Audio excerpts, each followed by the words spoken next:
to have you here tonight, even though you're the other side of Finland and I'm here in Helsinki. We're going to have a very unusual session tonight. Those of you who already know Sami and who've been following Sami for years, you'll know that he's a coach. He's more than a coach. He's actually a transformational coach doing work with amazingly deep and transformational processes, NLP, hypnotist. He's even got some yogic background, so we're going to be able to talk quite technically tonight together with Sami. And the intention of tonight is actually to flip things around a little bit. And normally, as Sami, you're a coach, you're the one, presencing and being holding space for other people. And tonight I'm going to be doing the other way around. So you're going to actually get to be coached. And the intention of this session, because when we met with Sami, it was a few weeks ago in Tampere, I was walking out and I saw Sami sitting down meditating. Yes. And it was incredible. You remember that? And you asked me a question after about half an hour. I was like, why did you sit down when I was sitting down? And then it started off a beautiful conversation about all the topics that we're going to open up tonight. Yeah. And thank you for the invitation, by the way, before I forget to say it. So I think it's really, really nice to be here and for me to experience somebody else holding the space and somebody else keeping the conversation on track, which sometimes can be quite challenging with me. So I try to be like talking like briefly, not like go around in loops as I usually do. So I'm really looking forward to this and all the results and all the ideas that may come up. And I'm sure that both of our audiences will also benefit from this conversation immensely, because I really was impressed by the model you presented me while we like randomly met a couple of weeks ago. So yeah. And by the way, minä en puhu paljon suomea, so I'm really grateful as well that you're able to do this in English. Otherwise, I'd be really struggling. So tonight we'll be talking, including in the chat. I'm noticing people are coming into the chat.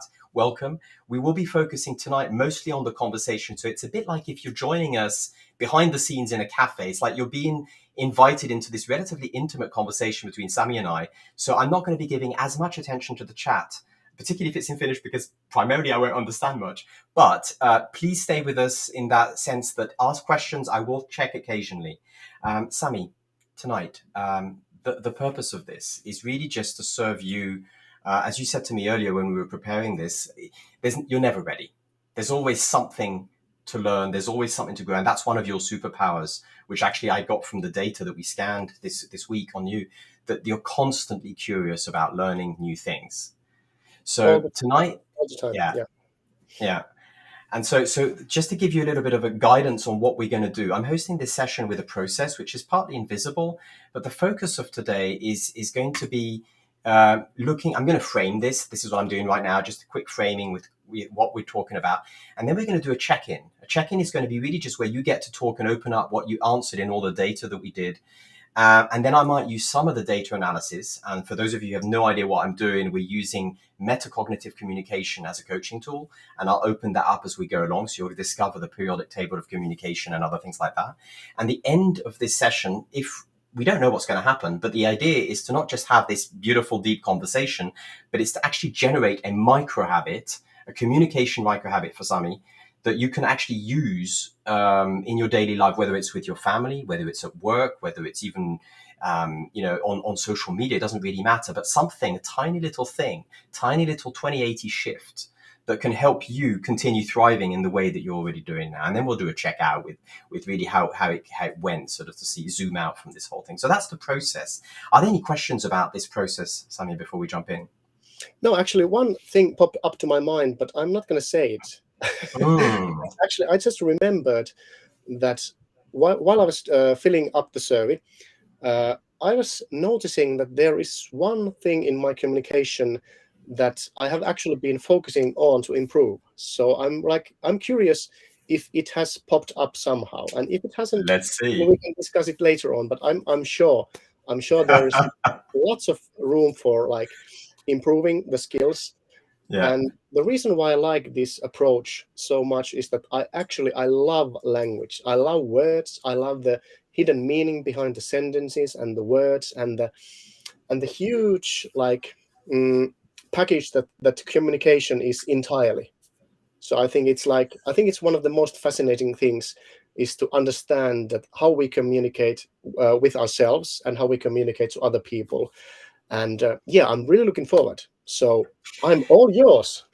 Thank you, Sami. And by the way, I wish I could speak Finnish like you speak English. So that's my goal one day, is to get to the level of fluidity of language that you have in English, in Finnish. That would be one day. But for the moment, you primed this very nicely by One saying thing, inner. I really want to say one thing. Go on. I think nobody is actually believing who are listening to you that you are originally from which country? Mä olen ranskalainen. Yeah, and he's French, and I have never ever heard any French person speak English that fluently. Thank you. So But I could take the French accent if we need to. It is oh, yes, sometimes very please go useful. for it. So maybe we can have it is the French. I think it's more enjoyable. If you do, Okay, if let's you do, okay, if you okay, do Tankero, I'll do French at some point. But it's going to get tedious for people listening. yeah, yeah, So one little thing about the what we're doing. Some people often ask me, why am I using all this space metaphor? You know, why is there like stars in the background and purple? And basically, I'm using space not because I'm a fan of Star Wars, but because, as you just said earlier, Sammy, there's two dimensions to communication, and one of them is very invisible, which is the internal. So what we call human to human is really communication about me to others, which is what most people think of communication, H to H. But the invisible and most interesting part of communication is the human to self, which, in other words, the voice inside your head. So when you start looking at that, you'll understand actually a lot more about what's going on in the world, because it's all about what's going on in people's heads. So we look at both. And for those who've never seen this before, I'm actually using the periodic table of communication for today. So the periodic table, it looks too complex. You can't see the details here, Sami, but the idea is that the white elements at the bottom is all the stuff that's to do with inside our head, and the top colored ones are the ones to do with what people are talking. And there's 8 different colors, and I'm going to be using all of that. That's what you did in the scan this morning, is that we basically scanned the entire periodic table in your communication behaviors, and it's got zero connection to personality. Most people think about personality as the thing, oh, I'm this type of personality. At the moment, I really don't even care about the personality here, because it's behavioral. What it does is that it allows you to be changing and choosing your behaviors. Whereas a personality, people often hide behind and say, oh, I'm just this personality, deal with me. And people often use personality as a justification for less than optimum behavior. that So what is we're doing here, yeah. So that's why I'm using this as a behavioral model after looking at a lot of, particularly we started looking into this into conflict management. Basically, a lot of conflicts come from people thinking that they are the way they are, deal with me the way I am, my personality is the way it is. So we deliberately are choosing to focus only on behavioral models. And that's basically the whole of current science on behavior models of communication that you're seeing in this table. So I'm not going to go too deep into it. That's not the purpose of this session. We're just going to cherry pick elements that pop out from this conversation. And at the end of the day, probably come up with a micro habit, which looks something like this, which is 5 elements of this periodic table. Now, in terms of intentions, you could call metacognitive communication intentional communication. It's the fact that you talk not just because of you just blur, but you're having a clear intention. So here are the intentions of this session, Sami, is first of all, I'm assuming that you're in a growth mindset. It's pretty clear that you are always learning. The second is that we're not trying to fix problems here. We're trying to empower you to continue thriving. The third thing that's worth mentioning is that we're not specifically looking at things that are going wrong or right. There's no judgment of right or wrong. We're looking really at just superpowers and potential blind spots in terms of behaviors. The psychological safety is a huge topic at the moment. People often don't even understand how to get psychological safety. For me, it means not just that it's tonight, it's not confidential, it's streamed, but yeah. and you're okay with that, obviously, so then it makes it safe. But the other aspect is that when you're feeling uncomfortable, I will not just respect that, but I will thank you for your boundaries. That's what psychological safety in this context means. And finally, talking to think. Often, I'm Latin, you know, I come from France. We talk to think, and in the north, people think to talk. In other way, they think in their head and then they talk. This session is designed for you to do the Latin dialogic way of thinking, which is talking to think. So, in other words, don't censor yourself. Just talk. It doesn't matter if we ramble, because I think people will forgive us for that. It's just part of this process, is talking to think. I might interrupt you if we're just trying to get the time and movement forwards of the process. So that's really the framing of today. Anything to add to this, Sami, or that I've forgotten to mention before we jump into the check-in? I think that's a really good point that you actually uh, told, that the differences between, for example, France and different countries and Finland. So the Mm. processes, I think I agree on that. That Finns mostly think, and then say something. So I think the dialogue and how we are accustomed to talking to each other is different. So I think it's really interesting. You see, I'm already learning. It's only been like 10 minutes. Yeah. The basis of dialogue is, in fact, being able to share your thinking before it's fully ready. That makes it very rich, and that's where collective intelligence can emerge. So, I great. think it's Let's actually jump. manipulative. Yeah, Yeah. you manipulate if you think too much. How will I get my intention and my will through to the other person? So I think Mm. the Mm. way you are proposing and doing this session, I think it's more like, I think it gives, of course, more space, and it's Mm. more dignified and more safe also, as you mentioned. The Mm. feeling of safety is important if you want to really open up and get insights and results. So thank you for that. Let's jump in. Will do. In terms of harvesting, I noticed that you're also partly a harvester. By harvester, I mean that you take a lot of notes. You harvest things going on outside of you. Um, Often what helps in these sessions is not so much harvesting the details, it's being filmed so you can replay it anyway, but it's more like if you do like to think with your hand by writing, I invite you to note down anything that's surprising, difficult, positive, brings curiosity or insights to you. That's where the richness will lie today. And then when we do the end of the process, after we've explored into all that emergent conversation, we'll get to the end and I'll ask you what was surprising, difficult, positive, maybe positive or curious. So if those are the things to look out for in yourself when you're sort of focusing on what to take out from this session. Okay. Calibration. We can talk about communication literally for hours on end, but for making this relevant, because this is to serve you, there could be different ways that we enter this conversation. Okay, so we could focus on this particular coaching session with your communication on a micro level. That's you inside your head. So in other words, your inner voice. Meso level is you and your close collaborators, so everyday collaborate at work, family as well. Macro level is your team and your organization, so it's like investors, governance. And mundo level is social media, it's everybody in the world. And we can tackle several, but it's usually a good idea for us to start calibrating our conversation from now, where which level would actually serve you right now most. I'm actually now rethinking my strategies in social media. So that serves, of course. And well, that was the first thing that came into my mind. Mm-hmm. Mm, and also in my personal life, my main focus area is that how do I communicate with all the different people who are close to me? I mean, Mm. my team, my my my clients, and my family, and all. I think I will just like I will put it on the same circle because I don't. I try to like communicate respectively and respectfully. I mean, Mm-hmm. and like clearly to all my important groups. I'm not sure if this really helped you, but yeah, I It think is at yeah. macro, mundo level for sure. That's the social media.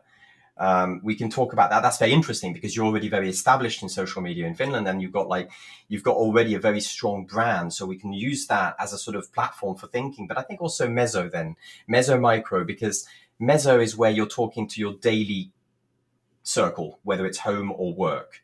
And those are often where there's the laboratory of growth, as you know. So we could mix mundo and meso for today and see where that takes us. One thing came to my mind about my communication styles. I try to communicate the same way to everybody.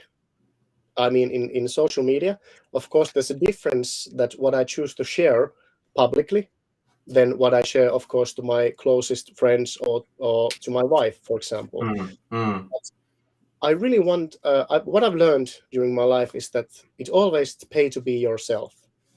So then you don't like have to remember different roles. that how to act in different situations. That just came to my mind. So I try to like communicate always at the same level, and my main goal is to understand where the other person is coming. Why is he or she or them saying something to me? What is their purpose? I'm always very curious on all the people I'm communicating with. Of course, if we are talking about huge crowds or public communication on Instagram or some other social media, of course it's different. But I'm really happy to be myself in all the situations. I think that's the way we get the best results. You really don't have to like remember that much. How should I speak here or how should I be there? Because that's what I'm also teaching to people, to like just be yourself. But it's not always authenticity. easy. Yeah, actually, it's interesting you mentioned that sort of like we'll talk about congruence and authenticity, which are two connected things, but also the permission barrier, which was interesting. When I looked at your data, there was something about permission, which is very cultural as well. In Finland, there's a lot of this permission. Do I talk? Do I not talk? Do I allow myself to talk? Particularly in the public domain, in the public space, out of respect, no doubt. So we can talk about that at some point when we go into the check-in, and maybe we just start with a check-in question. I like to do check-ins with sort of like in an airport, you sort of calibrate yourself to go into a conversation. The check-in question, first of all, is magic wand. Like, what would make this session really useful for you? And we talked about Mundo level, social media, your congruence and authenticity within both your personal circles and in the wider circles. Like, if you had a magic wand, what would you get out of this session? I mean, you're already there. You're already an expert. I think to get a deeper understanding that how my communication is formed inside me, because I've been doing talking quite a lot, so I know that there are some unconscious models that I'm using that I may not be aware of. So I think it's always like exhilarating to understand that, okay, that's why I'm doing this. That's why I'm thinking that this is okay. So to get more perspective. And of course, second thing, which is not as straightly related to the work you are doing, is that I get to like practice my English skills, understanding and talking. So I think both of these goals, I think they will be met today. Fantastic. So then, in the sense, blind spots or sort of things that are maybe not visible, that are not so obvious because of everyday communication. Noted. So my wish is we can go as deep as you want. So thank you. The deeper we go, I think the more amazing it will be. So there are no off-limit topics or conversations. So you can just like do whatever you want. Yeah. Well, I'll ask questions, and I trust that you'll put boundaries as usual. So let's go first of all into the challenges, because when we measured your communication, we had this, I don't know how many exactly questions there are, over 100 questions, quite deep, calibrated questions based on all the human science today we have of behavioral science. One of the first questions actually was, what are the situations? Because communication is contextual. It doesn't just happen in general. Like, we can't just say in general communication. We have to say in this moment, in this situation. And we measured, and I noted down, there were a couple of situations where you said that it was more challenging than others. For example, governance, and you explained that, you prefer to outsource corporate governance to individuals who are better educated on those topics like law and finance and stuff like that, so you can focus on other things. That was one. You also talked about events. Obviously, that's something you do a lot. Networking. You talked about training. You talked about writing. You do spend some time writing and generating written content, and public speaking. Those were the anchor situations that we use to measure your communication. Out of these different situations, which of these are, in your opinion, most interesting for us to focus on tonight, if any at all?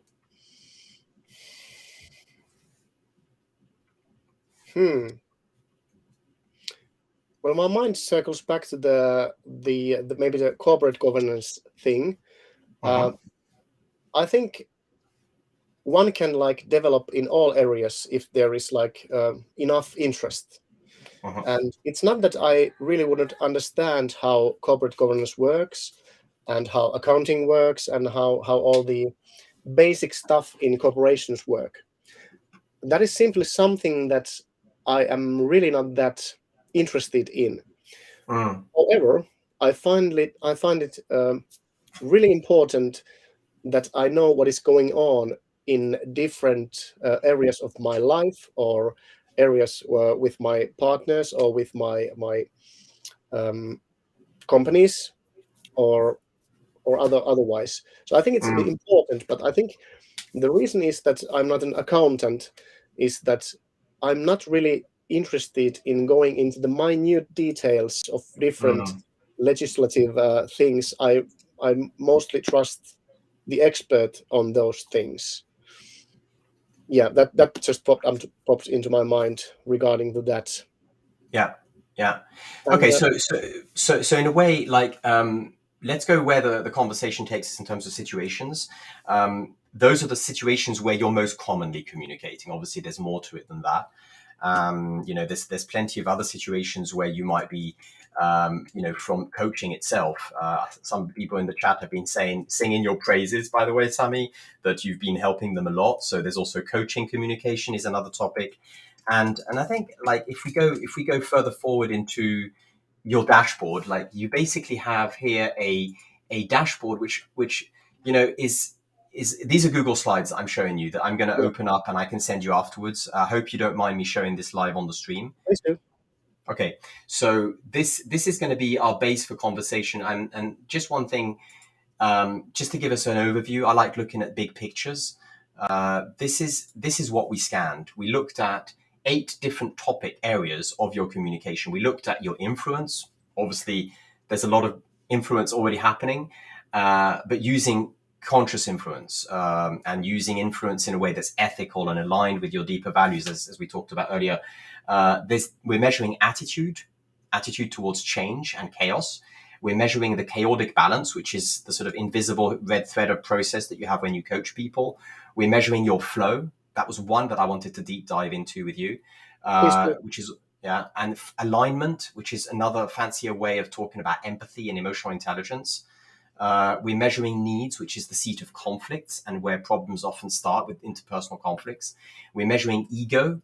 I don't know anybody in the industry working on measuring ego triggers. We've measured those, and we're measuring dynamics, which you're familiar with from the more esoteric worlds of yoga, and the lead follow dynamics that are very, very inbuilt in the Eastern philosophies. So we're measuring quite holistically all of those things out of these different lenses. We call them lenses. It's a bit like if you play video games. I've been working a lot with video game providers at the moment. It's like, when you play SimCity and you can see the pipework under the surface. This is a bit like looking at different hidden parts of yourself. So, like, Yes, lenses. and that's Uh, like really interesting. Yeah, yeah. which of these lenses, before me telling you more about them, which of these lenses would be most, which one is piquing your curiosity, if I may say? You don't. Well, it's up to you. I mean, all of them, and that is one of my traits. I like to learn a lot, of course, from myself and from others. So I have lots of different interests, for example, for all the lenses that you just provided, because I think they are all, of course, crucial for getting the big picture. Mhm. So I prefer that you intuitively choose what interests you the most, and I'll go happily with that. It's wonderful to see how much you trust me. Okay, let's go there. Let's go to flow, because I think flow is actually one of those hidden lenses. Little backstory on how I started measuring flow. At one point, I was working in HR in a creative agency where there's a lot of conflicts. HR managers are often conflict resolution experts in some dimension. And I was looking at flow because in the agency we had about 30 people, and they were all like complaining about their flow without labeling it as flow. So I started looking back into the behavioral science that we know already from the 1950s, from Mihaly Csikszentmihalyi and all that. And of course, you can't measure the detail of it, but I started finding interesting things that all the game industry people are already mastering flow, because that's how you design a game. Game is basically a built-in system for creating flow.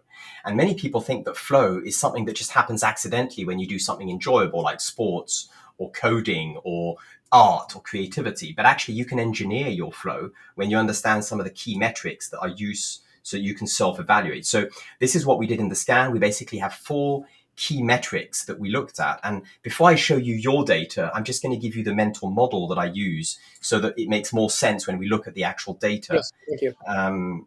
So basically, of course, flow is way more complex than 4 metrics. But if we simplify it down, it's looking at a balance of your level of perceived challenge, and it's not challenge, it's perceived, which basically makes it quite changing, because your perception of challenge will change from 1 second to another. Balancing with your perception of your skills or competence. So it's like, for example, you might feel really competent in communication, but suddenly you go to do a new sports and suddenly your perception of skill goes down.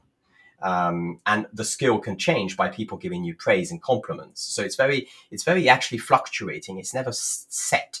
And then the central one is about motivation. The precondition for flow is motivation. Now, in video games, what they do is that they basically engineer this by creating a game for a particular skill level. And they create levels of the game to make the challenge increasing as you go into the game. And they release cheat codes to create a helpful skill increase. So I did a lot of work with gaming companies. And basically, when you do game strategy, that's kind of what you can use. And if I show you the detail, it's like you can measure it on a scale of 1 to 10 yourself. Okay, so you say, on a scale of 1 to 10, how challenging does it feel to me right now? So you can measure flow for literally everything you do, from talking to your partner at home to doing a job at work. And most people outsource their flow to their managers. They say, oh, I'm not in the flow, help me. Please, daddy manager, mummy manager, please help me with my flow because I don't have a good flow. But they don't take responsibility for their flow. So the idea behind this, the sort of like underlying thing, is that actually everybody can hack their flow, including conversations and including tricky conversations. So that's basically the mental model. And, I use the map, the battleships that we used to play as kids where you have X and Y. It's like when you take the X and Y coordinates, it places you on the map where this is flow. This is actually, I'm going to zoom in a little bit because you can't see very much here. Let me just go like this, just for this diagram. And I'm going to go in the front.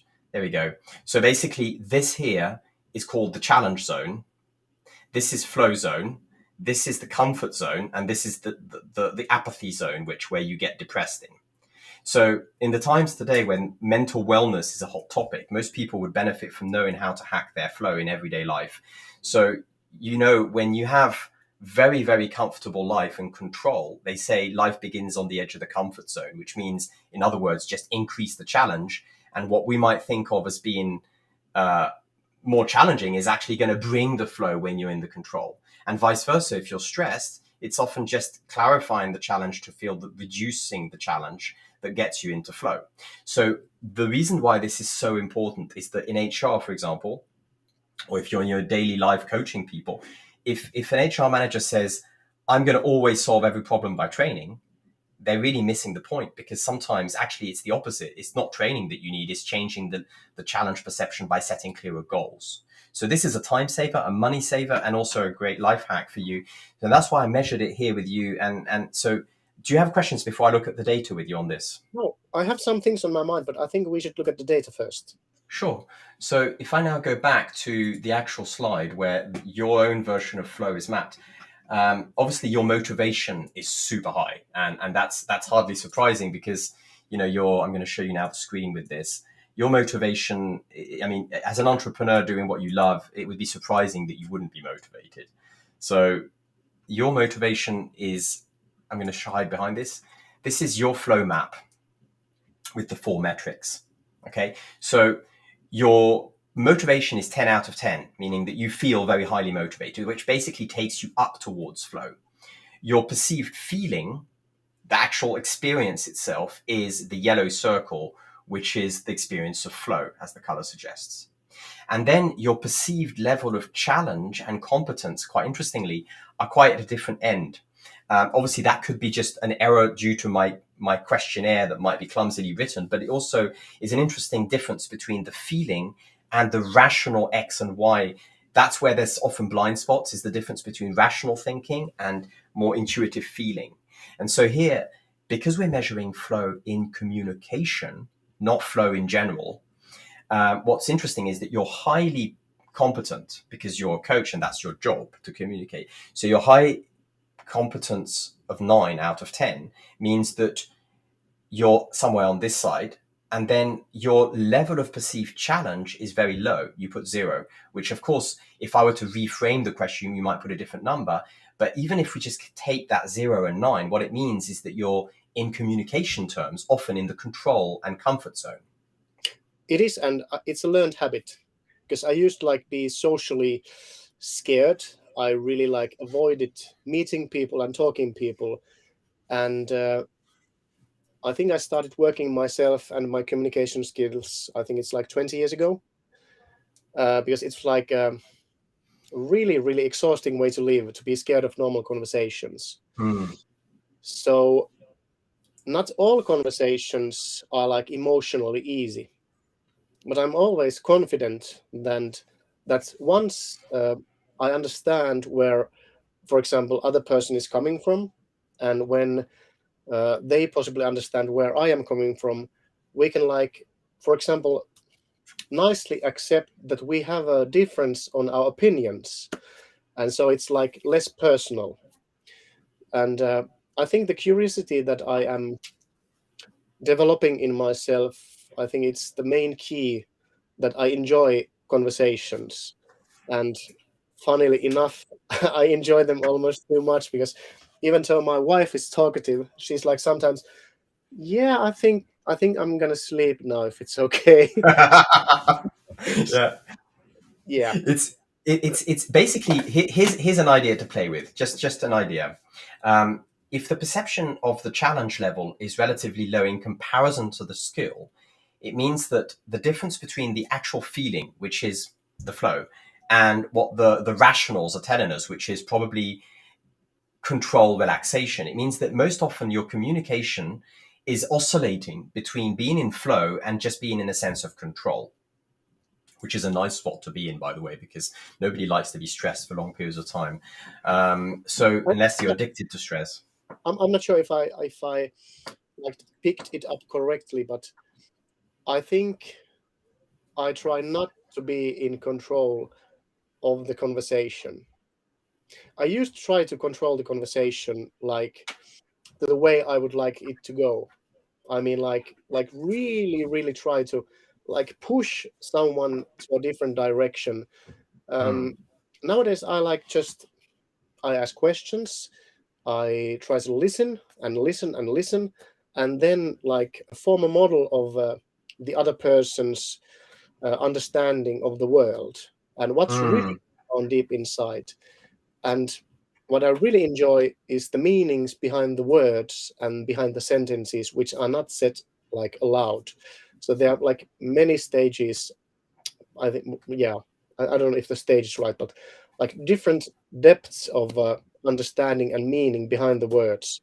So my main focus on conversation is that what is the person saying behind the words and behind the structure of the sentences. So I think my focus is there. Uh, I think one thing I'm really trying to improve in myself is, of course, the internal dialogue. Like, if I notice that I'm like avoiding some things, or avoiding some conversations, or avoiding to speak up on some topic that I find emotionally challenging, uh, my strategy is like, okay, this feels surprisingly difficult, and then I will just like whoosh, push my focus there, and let's see why it is that. Because I understand that feelings shouldn't come to the way of communicating like respectfully to others. I have to own my own reactions. It's not the person, it's not the words, it's only myself. And that has like helped me quite a lot, but it's still work in progress. mm. And in a way, you talked about sort of the semantics, the meaning behind the word. Yeah. It's kind of like the whole field of semiotics opened up when you say that. The often what happens is that the perception of flow changes when suddenly we make sense of what the other is meaning, either by them saying it, which is a beautiful welcome gift, and it's very rare that people actually share their intentions. They often assume that people know them, and so one of the ways that you can, in a way, if let's imagine that you're in a moment where you feel more control than flow, even perhaps boredom. When you go too far down the comfort zone, it gets boring.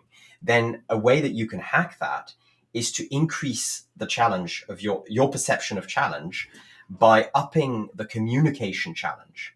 By, for example, some people do that by taking more notes, or by having a structured process that's chaotic, like we'll talk about in a second, or by taking a different role and a different hat. People who are very talkative, step back and listen. People who listen more, start talking. Changing the challenge of what you're doing in that interaction, that dance. And changing that level of challenge often results in people going from boredom to, wow, I'm having a great flow, by the way, usually feels like time stands still. I'm enjoying this. I feel energized. And that's a very rare thing in Zooms today, where people complain about being bored. That's often because they just don't know how to hack their flow. But you can do that by speeding up the Zoom sometimes and not having these endless, boring conversations, by having structure and a bit more clear rules that make it slightly more challenging, but at the same time, the flow. So rules was one of the things that you had the lowest structure on out of all the different chaotic balances. I'll get to that in a second. But in your particular case, one way that you can hack your flow is by paying close attention to behavior rules that are linked to meaningful values. Like, most people think of rules as being something constrictive, but creativity is based on sandbox of rules. You can't get creative without the sandbox of rules. So imagine that you're in a conversation where everything is possible. It's less challenging than if you go into a conversation where you've got 3 rules. Give you an example. There might be a rule that in a conversation, everybody who speaks has to finish by saying, "oh." It's Native American. And that means, thank you for listening to me. I have spoken. The word is now open for somebody else to speak. And then all the others in synchronous say, "oh," as a reply. And that means, thank you for speaking. We acknowledge that the word is now open and other people can now speak. All that in just 2 seconds. "Oh, oh." And the degree to which people are in sync is obviously a degree to which they are paying attention and present. And as you know, a lot of people online are absent. There's absencing is it's a huge problem in communication. People absent multitasking on their phone, absencing. So it forces a degree, that simple rule of finish with "or." It's like a talking piece that you do virtually with a sound, a non-verbal talking piece. That's a rule. That's a behavior rule of communication that's used a lot in some meetings with art of hosting, for example. And that increases slightly the challenge because you have to pay attention. And when you hear people speaking, you have to go, did they finish? So we don't interrupt them until they go, "oh." And then we all try and go, "oh," simultaneously if all the people are unmuted. And that increases the challenge. And for some, just a simple rule like that increases the chance of being in flow because they have to pay attention and be present. That's a really good advice. Really good advice. So, and I think it simplifies, of course, the process of communicating, because you don't have to give your attention that much to like the non-verbal cues.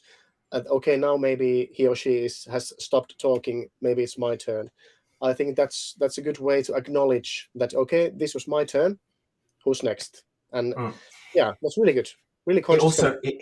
It also smoothes the cultural differences between people who like interruptions by culture and people who condemn it by culture. Like in Finland, for example, interruptions are usually considered rude. The meaning of interruption in Finland is rudeness. As in Latin cultures, it's a sign of enthusiasm. And if you don't know that and you start having interruptions, that they might just misunderstand each other without realizing that they're just like a cultural gap. So this kind of rule also smoothes the cultural differences between people and creates an equal footing for introverts, extroverts, Latins, other people. So it creates a sort of more actually fair speaking protocol. So that's, I mean, I'm not saying that's the best or the only one, but I'm just giving that as an example of how you can hack, in your case, by using those kind of social rules, the flow when you're feeling that you're more in control. And it's like you want to give more space to that beautiful chaos of conversation. So that's kind of like the flow. I don't think we need to go any further into the flow topic. Maybe we should move on to the chaotic one.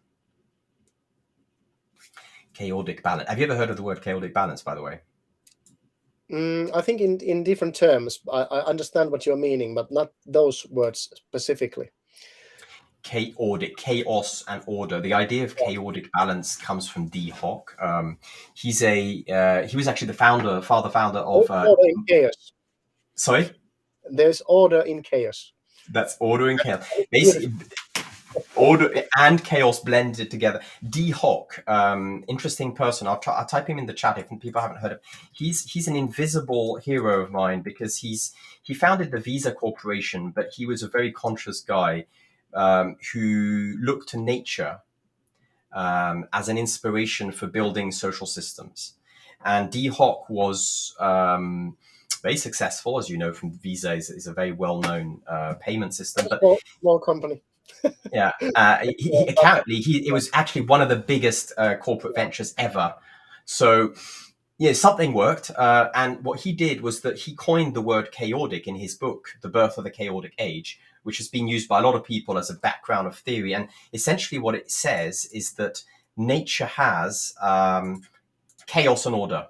Okay. So I simplified it really a lot here, but basically if you think of chaos and order, chaos is on this side and order is on that side. Okay. So it's like a left-right thing. Basically a group of people, let's take a workshop. Let's imagine that you're running a workshop with 100 people. Okay. You're going to get, the group will be anywhere on this line between chaos and order. Too much order, too much control leads to the group just disintegrating. People just feel, they just like lose interest. Like think of many rules, many protocols, very corporate. People lose interest and they just sit in the corner and sulk. That's too much control. And on the other side, if you have too much chaos, you get kamos, which is Greek for destructive chaos. And in Finnish, as we know, it's the northern darkness. Interesting link, by the way, between Old Greek and Finnish. But chaos is positive. Kamos is negative. It's destructive. And so too much chaos leads to a group of people walking away in anger and conflict. So obviously, if you're running a group of people in a workshop, you don't want either kamos or too much control. You need a balance between the two, which is called the chaotic balance or chaotic path, balance of chaos and order. And it's a very simple observation of nature, where nature is chaotic. We are humans, part of nature, and therefore we are also thriving in chaotic balance. Now, most people don't realize this because they think, oh, too much chaos is not nice, but at the same time it brings creativity, and too much order is not nice, but at the same time it brings results and predictability. So essentially, if I go to the sort of straight to the this is the summary of the book, basically. I think this is like really, really, really important information, of course, for me and for everybody else. Like this is 100% absolutely true, because I think this is something that everybody should like understand when they are doing something. I mean almost anything. My biggest problem has been that I really enjoy nowadays those situations where everything is like in chaos. And I'm really curious that how this will like work out, that there will someday be order and as you say, a path in front of us. How do we like get the big group of people working together, not as individuals but as like one? And precisely that's why I rarely use any like PowerPoint slides when I'm doing presentations, because I think it takes the focus too much on the control side. Of course, it's understandable. It brings security, for example, to the speaker. But this is really good information.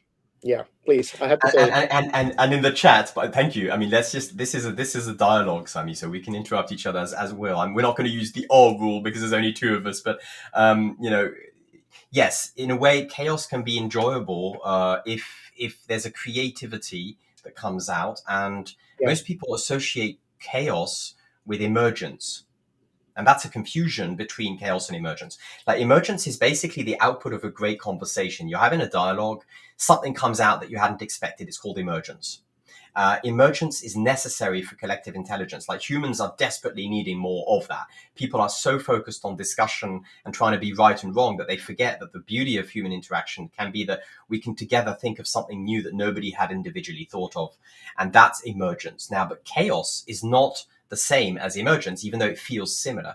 Chaos is often, like, for example, I think back to a creative agency. Okay, so you'd go to a creative agency. Typically, you'll have the artists, the designers, the art directors, who are all fighting to get more chaos, and the client directors and the people doing budgets trying to get more order. And there's a tension between them that creates conflict. If they understood that actually it's not either or, it's both and, then you will have a very interesting shift between the conflict and something else. And now we've lost Sami. He's going to join back in. He's been actually dialing in from the north of Finland, so there might be some internet connections on his side that are bugging. He's going to jump back in, no doubt, in a second. So while we're waiting for Sami, I'm not going to ramble on and talk about this without him here. While we're waiting for Sami to join back in, those of you in the chat, do you have any particular questions about chaotic balance that you can type into here that I can pick up while I explain this when he comes back in? And by the way, we have also,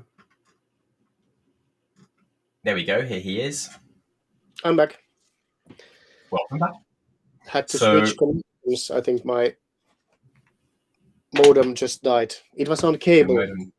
Yeah, it works now. Unfortunate. It's all right. We're back in. So I think this is the universe is trying to prove us a point. You really can't control things. So it's isn't that just perfect?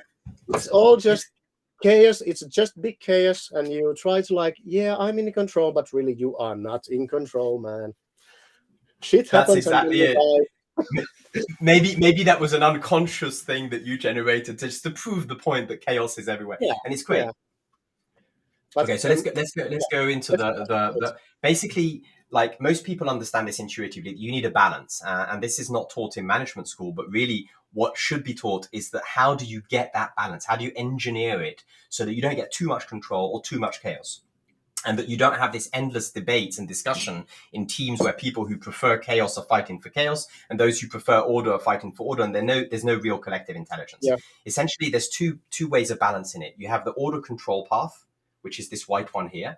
And that is really what happens when you have something like heart surgery, air traffic control, Helsinki city transport. You need predictable outcomes.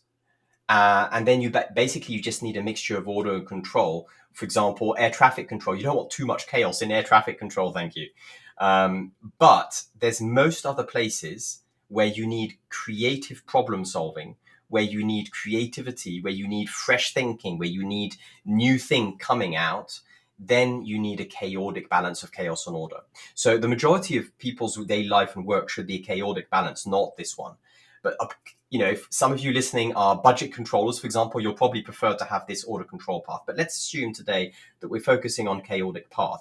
What do we know? Science tells us that the sort of secret to creating that balance over time in a dynamics is separating between content of a conversation, which is what we're talking about, and the process of how we talk about it.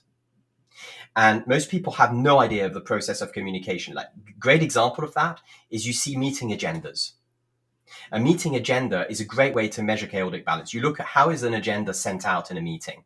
Is it a content list of topics and questions? Or is it a list of steps with time buckets of, for example, a process agenda would be step 1, we do a check-in for 10 minutes. Step 2, we have a presentation in a Petra Kucha format for 6 minutes 40.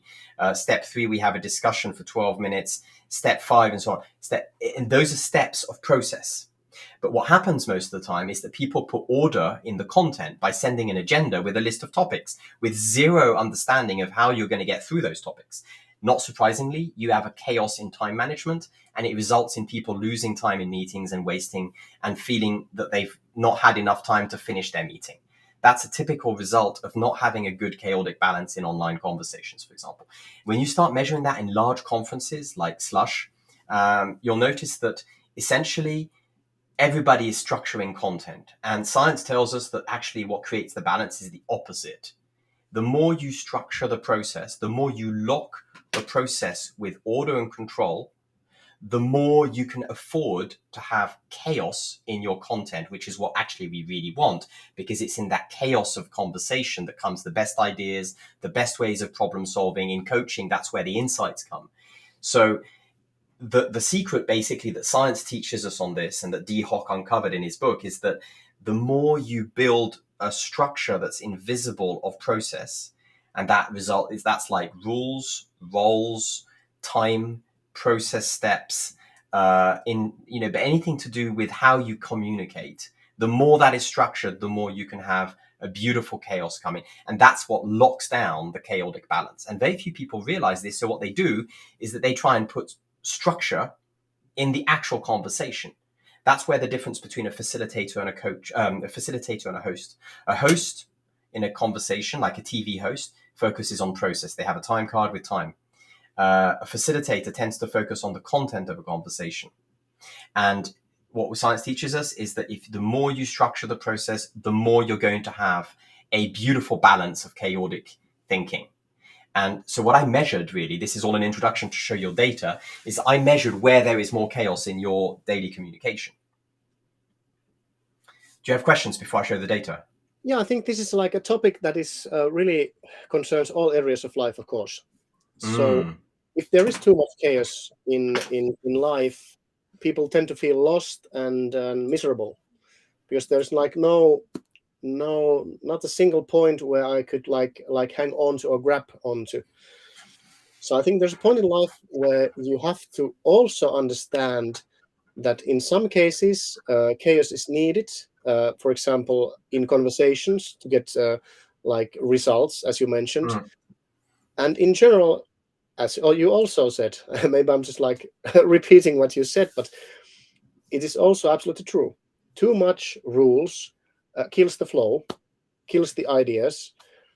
But if there is the middle way in all the areas of our life, I think we all would benefit that there are some rules, some frame within we can like move quite freely, and not put ourselves like, this is the life, this is the way it should be if I'm communicating.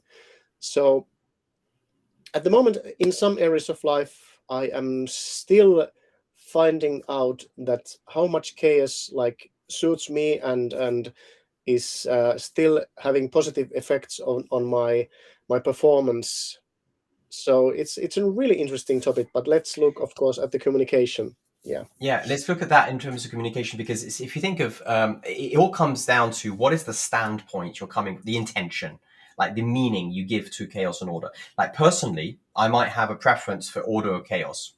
It doesn't matter, because if I'm hosting a process with the intention of giving birth to collective intelligence, my personal preference matters less than the collective intelligence. And that's where there's a collective blind spot actually in management. And I code and color code lots of meetings where people confuse their personal preference with what would serve the collective.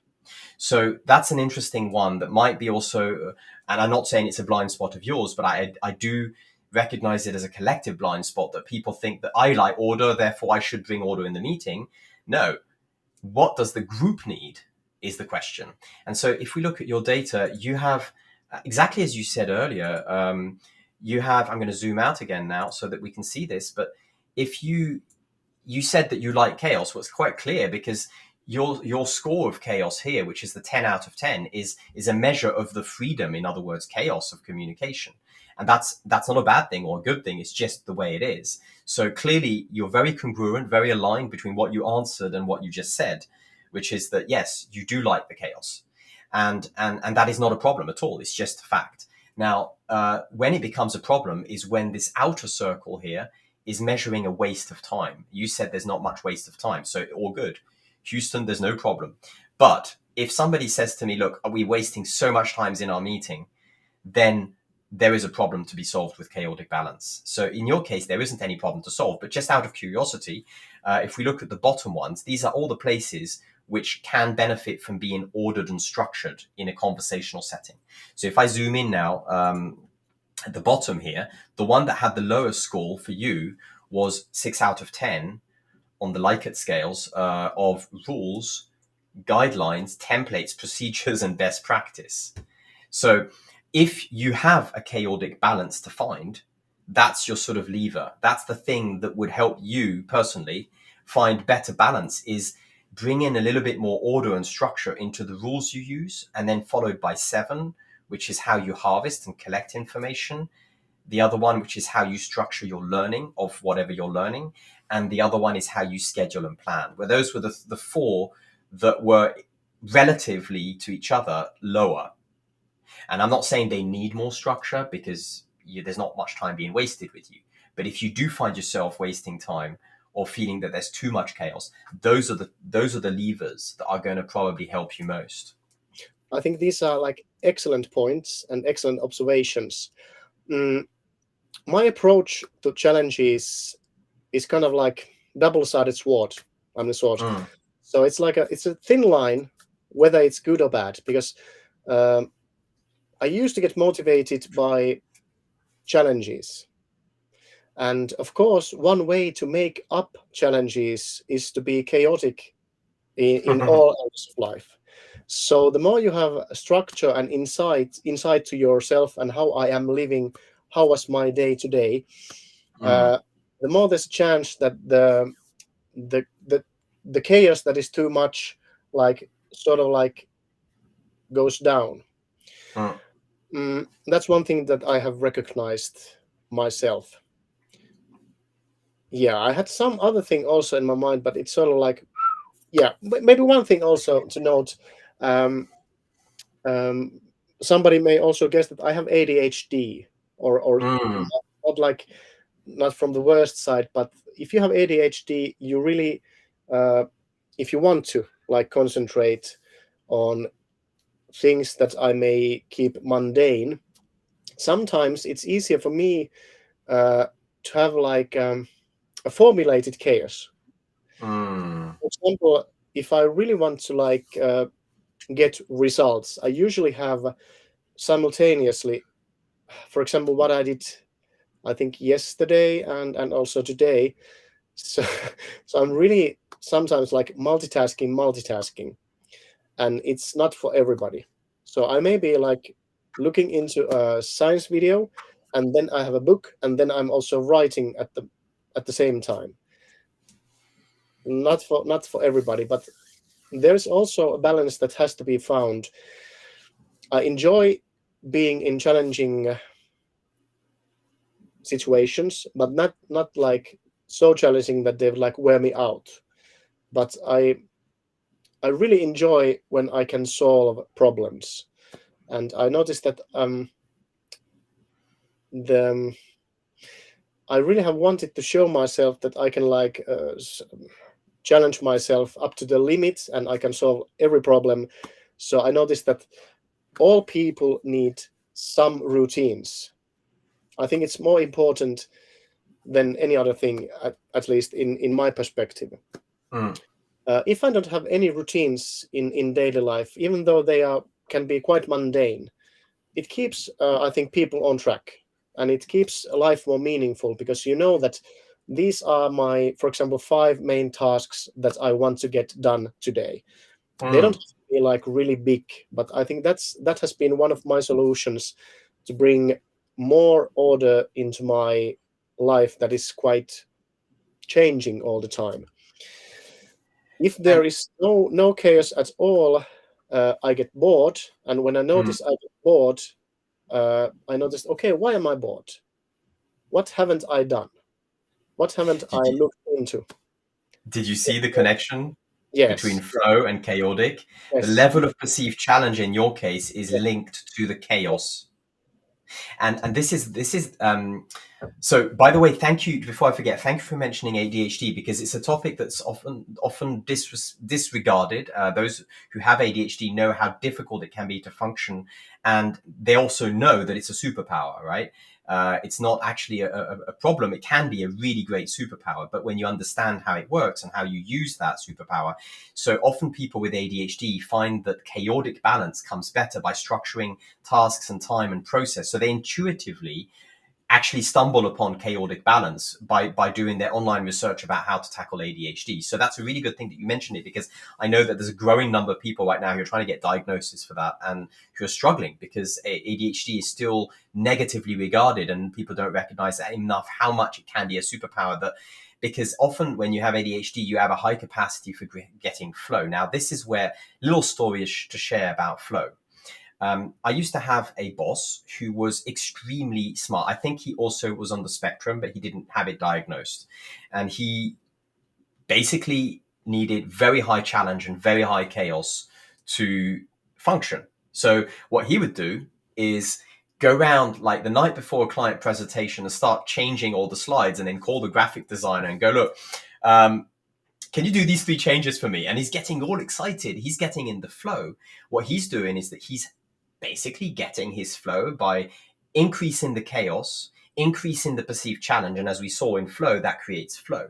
But he was doing that without realizing that that was at the expense of the collective flow. And Indeed. Yeah.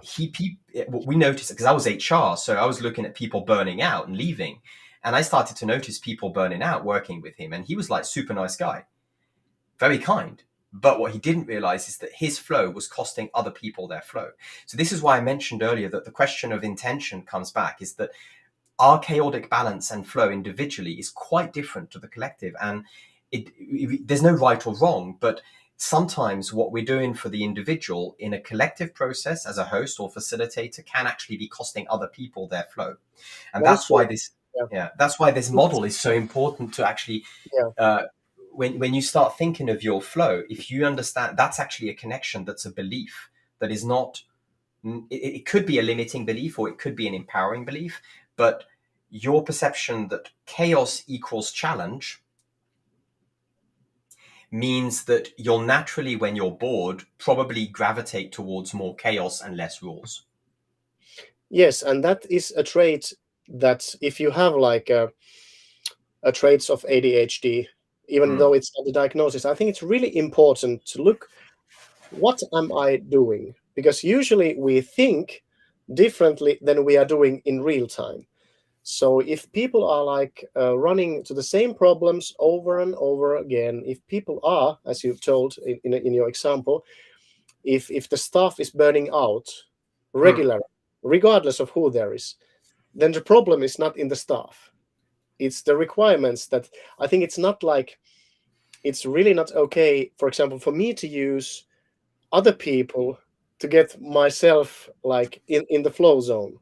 But that's a great, that's one of your superpowers. Yeah, what I've learned that I have to be responsible myself for my flow. So I think for me it's best that I have responsibilities also to my team. So in regards, in their perspective, I really want to be congruent in my actions. And myself, I can like, whoa, do whatever I want, but I don't touch their tasks. If we have agreed on something that is working, I want to see the results.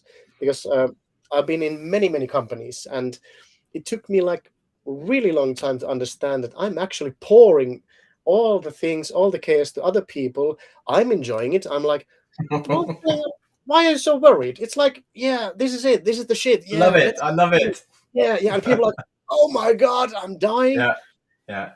And for example, when it comes to ADHD, there is like quite recent information about how it is formed. And it's as you told, it's a superpower if it's used correctly, and if you understand why that many people can be diagnosed with ADHD. It is not something that is not curable. I think it's absolutely curable if you like have the resilience of looking your own actions and understanding your trigger points. I think boredom is a trigger for me. So if I notice myself getting bored nowadays, I think it's a good thing. Then I meditate, and like 2 or 3 years ago I was like hopeless. But it's an ongoing process. I think with these this kind of traits that I have, if I let down my guard, I mean, if I don't observe myself every single day before I go to bed, I say, how did I do this day? Did I do what I was supposed to do? Or did I get distracted? How much pressure I put to other people uh, for me to feel good. So, but it's an ongoing process and really important topic. And you are absolutely spot on those findings. The thing, it's all to your honor to be saying that for you it's important that it's not just my flow at the expense of other people, because a lot of people actually frankly don't care. But having said that, knowing now what you know, when you get triggered by boredom, the knee-jerk reaction of inviting chaos can shift to another habit of helping other people to manage their flow by, for example, changing something in the way the process works that helps other people's flow, rather than just biting the bullet and going, okay, I'm just going to be bored, or I'm just going to. So there's two dimensions to this, because we started our check-in by saying, you know, which level do you want to focus on the close collaboration meso level. That translates as basically giving yourself some other challenges than chaos. For example, embracing the chaos by harvesting it. Like I've never ever finished learning about how to harvest chaos. Harvest chaos means that understanding what's coming out and the meaning, as you know from the important psychology of meaning, what is going to be useful in that chaos is a huge challenge, actually, because if you really pay attention to people's words, and you use the word congruence, we'll talk about that in a second, paying attention to people's congruence in a coaching session, for example, what they say versus what they do versus how they say it, that congruence is much more challenging to focus on than just what they say.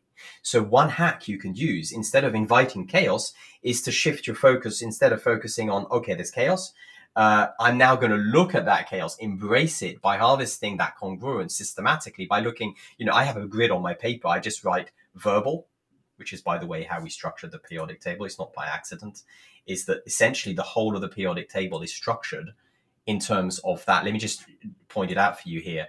If you look at on the left-hand side, I'll zoom in a second. On this side here, you have what people say. Maybe I'll zoom in a bit more. Here we go. Zoom into this. There's what people say, which is what most people think of as communication. It's a tiny, tiny part of what influence goes on, as you know, from all the work done in California about measuring impact. Like, that's the least important level, is what people say and write, even though people pay attention too much to that. The second level is how you say it. So the actions, the behaviors, like timing, for example, tone of voice, body language, eye contact, you know, put in a camera or not in a meeting, you know, all those things communicate. And then the third level, which is what you hinted on earlier, which is the intentions that are often not expressed. Like, why are we saying this? What's my intention? And those three levels then align or not with what you're actually thinking, which is the fourth, deeper, invisible level. Congruence, scientifically, is basically aligning those three. So if, let's say that your intention is to be curious, this is one of the intentions in the periodic table, curiosity, which is one that you have very strong in your data, like you're super curious. You're often default to curiosity. So that's your way of being what we call green. Green is color code for empathy. So one way of being empathic and focused on others is being curious about them. So being congruent means saying and showing what that is, rather than just expecting people to get. So, for example, in a meeting, you could say, out of curiosity, I'd like to open up this topic, rather than saying, let's open up this topic, like most people do. Because you're then congruent, you're aligning what you feel, your intention, with how you say it, maybe with open body language, and the verbal, which might be an open question. And do you remember when we first met, what happened? You were sitting down and I was standing up. Yeah. And then you asked me, why did you sit down or come at the same level? I was being congruent because my intention was not to take the space and be there. And I just wanted to connect with you. So if my intention was to connect, I adjusted my body language by lowering my status and sitting down beside you. And I started talking in the same way, being open questions to you, so that I could show you with my intentions, my behaviors, and my words an aligned vertical. That is basically how you can detect people who are dishonest. That's what the FBI uses to detect hostile negotiators, is incongruence. And Yes. it's measurable. And that's basically super important when you're trying to um, be authentic and honest with yourself, as you said earlier. But it's also, when you think of the chaos and the flow, if your intention is to serve the collective intelligence, in other words, help people grow, and in a conference, for example, or workshop, you want the collective to generate something awesome, then congruence would mean that you state that intention of uniting people in solving a problem or whatever it is that you're doing, which is a red intention, solving problems, for example, and you do it with that same body language of taking the stage, and you use the words that align with that. That's congruence. Yes, that is true. And this might be a bit off topic. For example, before I start working, maybe if I'm working from home or if I'm working here, I usually like clean up my environment. Not like Mm, entirely. I make sure that everything is nice. Everything is on mm, its place, and it's like peaceful and calm. Because if I have like lots of different things all around, for example, in my home, I used to have it like, yeah, it's okay, I'll just work, and then all the mess is up behind me and there. So I started preparing myself. So if I'm like bored in the morning or mm, evening, then I was like, yeah, I think I will utilize this boredom for something that is more productive. mm, And I've noticed that it also serves as a symbol to my subconscious mind that it's good to have some order. It really benefits, and I get the positive feedback instantly from my environment. So I can actually change my habits just by cleaning, making it a mm. routine, and taking care of my house and maybe cleaning my car. So yeah, I think that's one of the like really concrete things, that how structured can my life be, even if Mm. I like chaos. So I can teach myself to be structured in entirely different contexts, and it actually goes all around all the contexts, at least in my observation. Sami, this session is a service to you. I'm here to serve you as a mirror. I'm here to serve you. So, just before I jump into another topic that just popped in my Yes, mind, yes. would it be respectful for me to open up one more mental model? Of course, please, please. Yeah, It's you really have the interesting. energy for that. Yeah, yeah. So, one of the mental models, which is sort of really the foundation of this periodic table. A lot of people ask me how we came up with it. It comes from this model, which is very unknown, called the green, blue, red. It's nothing to do with personality color coding. I did a TEDx in Turku a few years ago on that because it was so new and nobody had heard of it. So I kind of was invited to do a talk on it. And those of you interested, I might just in the replay add the link to it there. But essentially, that's how I measure congruence. I measure congruence with this green, blue, and red. And I'm going to explain what that means because we can then look at your congruence data and see where there's a congruence and where there's incongruence. So essentially, if we look at green, blue, red, what it comes down to is that Theo Cox, who was a Flemish sociologist who was very interested in music as a direction of research, he was doing group improvisation, one of the earliest people to do televised group improvisation in Paris, La Sorbonne. And there's chaos in music. Of course, music is a beautiful laboratory for chaotic balance because if you have too much chaos, the music sounds shit. If there's too much order, it's not interesting. So you Yeah, need chaotic balance in music, right? And so he was interested in collective improvisation of music. And he was observing because his intention was to uncover, is there a universal pattern of influence in communication? That, like, the Babel Tower myth, the idea that yes, there is a universal language. He was kind of looking for that. And what he started doing is looking beyond what people say and started color coding their intentions. And as we saw earlier, intentions. And by the way, there's a question in the chat: will this be recorded? Yes, it will be, but the chat isn't. So you can type away happily. Nobody will see, but this will be recorded as a replay. The thing that emerged when he started looking at intentions is that he did find that in universal influence pattern. He found that actually, if you start color coding colors of what your intentions are, and you look at them in a very, very simplified way, you could color code. Let me just hide a second so you can see this better. No, that's better. So basically, you have let's color code arbitrarily that you are blue, so Sami blue. So if you're, for example, if I were to color code one of your public speeches, and this is what Theo did with a lot of influential speakers from JFK to Gandhi and so on. I have some transcripts of those in color coded if you're interested. Blue is talking with the intention of focusing on myself. So that means, for example, I could talk blue by saying, I like, I feel, I believe.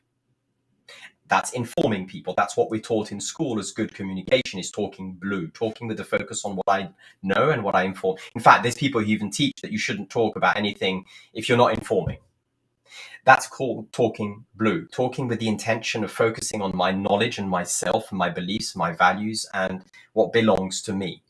Then you can talk about what belongs to others. In short, empathy. So you are wondering what the hell I'm talking about.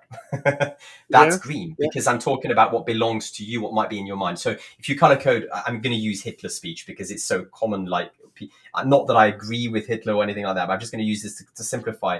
Green would be blue. Blue would be, I have a particular belief that certain categories of population are suboptimum. Green would be demagogy. It would be saying, you people of Germany, since 1918 armistice at the end of the war, you have suffered terrible hardship. You are tired of the economical hardships and you want change. That's talking green. That talks Yes. to the, yeah, it's talking about empathically what belongs, without informing them. He's not informing them of what they don't know. They know it. They are angry. So it's talking green, talking empathically, without judging, without saying I agree or disagree. That's talking green. And then red is talking about what could become common in terms of action. Now, what's interesting when you start color coding speeches is that the most influential speakers follow the same pattern, whether you're talking Japanese, African languages, European languages, ancient languages, modern languages. It's exactly the same pattern of influence. So that's kind of where he stumbled upon by accident this Babel Tower. Can you guess what the percentage is of No, focus? please. Yeah, please do tell. I think you probably know it because from your data, I can see that you already do it. So you probably know it intuitively. But basically, the pattern is that 75% of the focus of key influencers is on green. In other words, empathy. It has to be like, yeah, and I think some people like label it as populism. Like, for example, Yes. politicians nowadays, in the morning when they wake up, they open the Hesari or Helsingin Sanomat. Let's see what the paper is talking today. And it's a really, really, really, really, really bad path because it's too much on the green side. So where is their opinion? It's only what people what is Exactly. said in the paper. And there's a quite recent study. I think in Finnish the word is medioituminen. And there is a really good data that at the moment, media is quite a lot of in control what the politicians are doing and saying, because it Yeah. is in the statistics that they are actually really looking what the media is saying, and then they choose what should they say. I think Hold it's, that thought, Sami, because I we're will. onto something. We're onto something very important. The reason there is this confusion that green is populism is because Yes. people are not looking at the deeper level of intentions. Yeah, And we'll that is get to that true. in a That second. is true. Let me Yeah. open up this Yeah. model. When you start putting it on 3 levels, it becomes very revealing. But let's focus on just the percentages of, just if we simplify, green is focusing on other, blue. So what we know is that influence is more effective regardless of ethics, without talking about is it manipulative or good or bad. What we know from science is that the most influential communication spends about 75% of focus intention of on the other, green, about 20 to 20 a bit more percent on myself, my opinion, my values, and informing about something new that people don't already know, and only 0 to 5% on the common action. If you take politics, that's you have suffered, I have an agenda of how to solve this, and red, vote for me. If you're an influencer in social media, this is I'm generating content that you care about. This is my opinion and my additional builds to it, and red is subscribe. Okay, it's the same pattern. Now, the thing that comes really interesting is that there's also an order that's universal, starting from green, going to blue, finishing red. It's like a cycle of communication. And when you start color coding people out there, and you notice that most people are doing exactly the opposite. They're spending so much time on the blue and red. They start with red. For example, the meeting might start with, we're here to solve this problem, red. My opinion is this, this, this, and this. And 20 minutes later, they're still talking about their opinion. People are asleep. And then at the end, do you have questions? Too late. We finished our time. Yeah. So yeah. So basically green, and I have a lot of video materials about explaining tangible examples of talking green versus talking blue, which has got nothing to do with personality. Anybody can talk green or blue, but it changes completely. For example, in coaching, if I coach you in a blue way, I'm basically mentoring you. Coaching is green, mentoring is blue, and the red is sort of what you hope the person gets out of it themselves without you pushing, because it's the natural combination of the green and the blue coming as a natural cycle. Now, here's the problem. People have a limiting belief that green is A, time wasting, B, manipulative, C, dishonest, and D, uncomfortable for the other person. And those four are absolutely off the mark.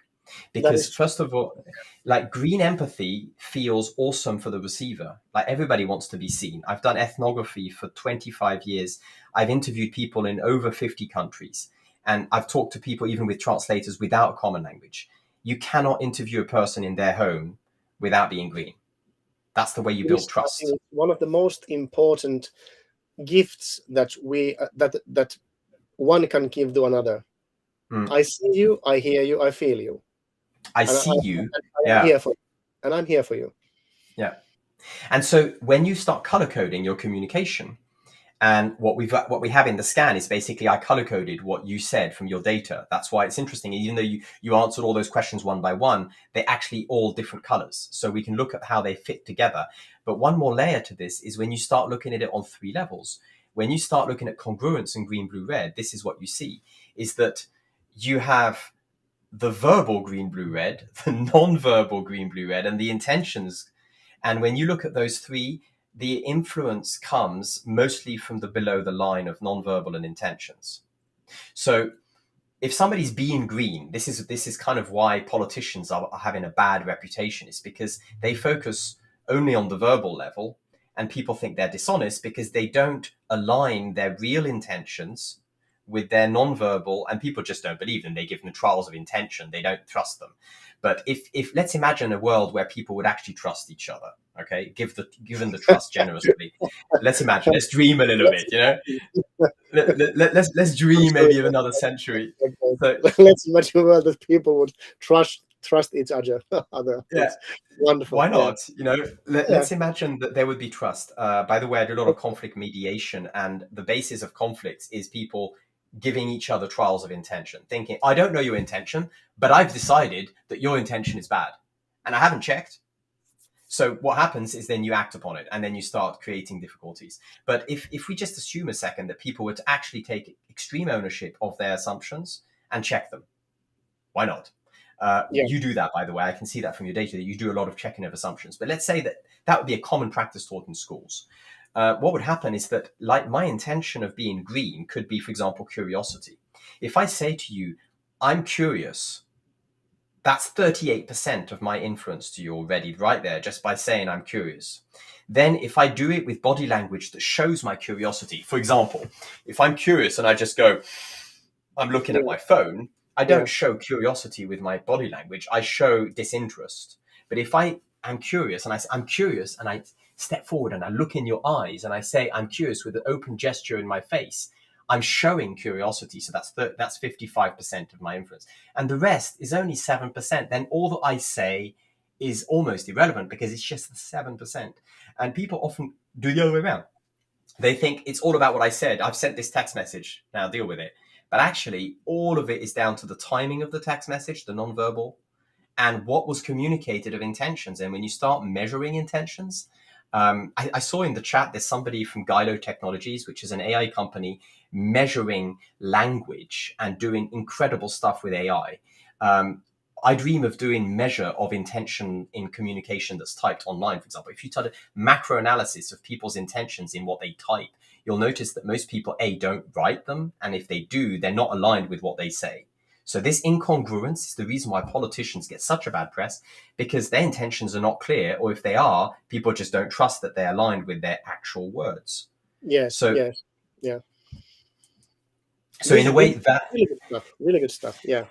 so all this introduction, Sami, so that we can actually look at your data, because this 3 levels is what I'm measuring here. If I look at the green, blue, red influence on you, there's basically now you'll recognize the colors, and I'll hide again, and I will go into the corner so that you can see this. Yeah. This is your current influence, is that in challenging situations, you default to red, which is common action. Nothing good or bad about that. That is just factually what you tend to do. Is when something happens and there's a challenge, you focus on common, which is probably a good strategy if you're hosting or facilitating. Your level of influence out of 10 perceived by yourself is 8 out of 10. So you're very influential according to yourself, which is quite visible in social media when we look at what you actually do. So it's quite congruent. But when we measure the green, blue, red here, what we're looking at is your self-perceived green verbal, blue verbal, and red verbal at the top out of 10. Your self-perceived non-verbal behaviors, which I'll open up in a second, that includes timing, body language, all this kind of thing. And then your intentions expressed.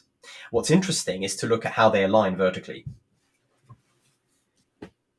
So in other words, where you have a alignment, you have congruence. Where you have a disalignment, you have incongruence. And the one that stands out is the green nonverbal communication. So if there's any time that you get in trouble, if there's any time you get in conflict or misunderstandings, it's most likely because your green nonverbal communication doesn't quite align in people's mind to the words you used and the intentions you communicated.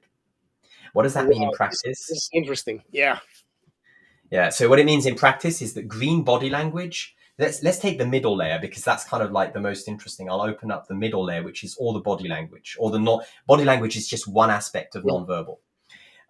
What we're looking at here is the summary of all your nonverbal communication. It's the least visible because we're not trained to do that in schools. We don't have any training on this. We only train people in verbal, writing, and talking. But nonverbal breaks down as timing, rhythm, body language, silence, and intonation. Now, you're learning and practicing more doing stuff in English. So this is going to be very interesting, because changing language and changing culture will change a lot the nonverbals. Like, let's say green and blue and red timing. Classic example. Blue timing is timing that belongs to me. It's my time. So, for example, somebody sends an email when it's the time that suits them. That's a blue time. I send it when it's ready, blue time. Green timing is I send it when the other person is ready psychologically safely to receive it. Red timing is an imposed timing for both with a deadline, like a company deadline. Yeah. Take the next one, rhythm, green, blue, red rhythm. Blue rhythm is rhythm, like, for example, the rhythm of a conversation. I could say the cadence of a conversation. So, for example, in Finland, some people might use a different rhythm than in France. Generally speaking, the rhythm in French language is slightly faster. So I could choose my blue rhythm, which is my personal preference. That's blue. But I could adapt my rhythm to the person opposite. That makes it a green rhythm. A great example of that in therapy is autism. When you work with autistic children, you cannot help them if you're not being green with your body language. You have to always, so green body language is adaptive. It's kind of, or rhythm, green rhythm is adaptive. So think green adapt, blue me, and red imposed. And in coaching, you'll see this all the time. You do this naturally. Green body language is adapting your body language to others. Actors do this very well. If somebody's standing in a particular posture, you adapt your posture to them. It doesn't mean you mirror copy them, but if they're standing, you stand. If they sit, you sit. You remember that? That's green adaptive body language. It creates more trust than if I just do whatever the F I want. Yeah. Silence can be blue, green, or red. Blue silence is I put my headphones on and I'm ignoring the world because I want my silence. Green silence is a silence of active listening. Red silence is a silence of a pregnant silence where you're waiting for something to happen with attention. like a teacher that says something terrible and waits for people to react. That's a red silence. And then intonation, same way. Like I could use my blue intonation. Yeah, I could speak with the French accent, and I could take my French accent intonation, and it is what I like to do. And it's pas, that's blue intonation. But if I take a green intonation, I might take a much more linear Finnish intonation, which is more sort of peaceful and linear. That's adapting to the person opposite. And that's where basically people have a blind spot often with congruence, is that if you're speaking green and your intention is green, why not align the non-verbals in a green way? And what it does is that if you were to train a politician to be an influencer, because we talked about politicians, that's what they're missing, is that they don't use green non-verbals. So they are looking like dishonest because their body language is blue, because they're trained to be charismatic.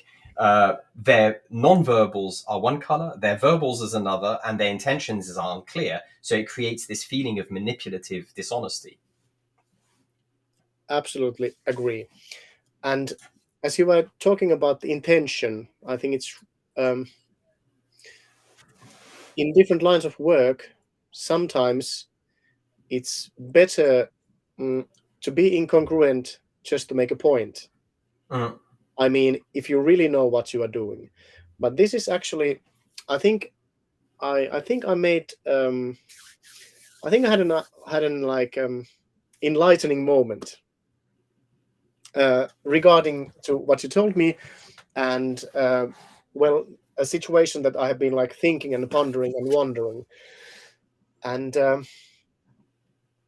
I think the situation like went well because I didn't know anything about those things that you just showed me, but I was just thinking that what would be the best way to approach this thing, and I went entirely to the green, like for a while, like 99% in one situation, and it diffused a huge thing entirely.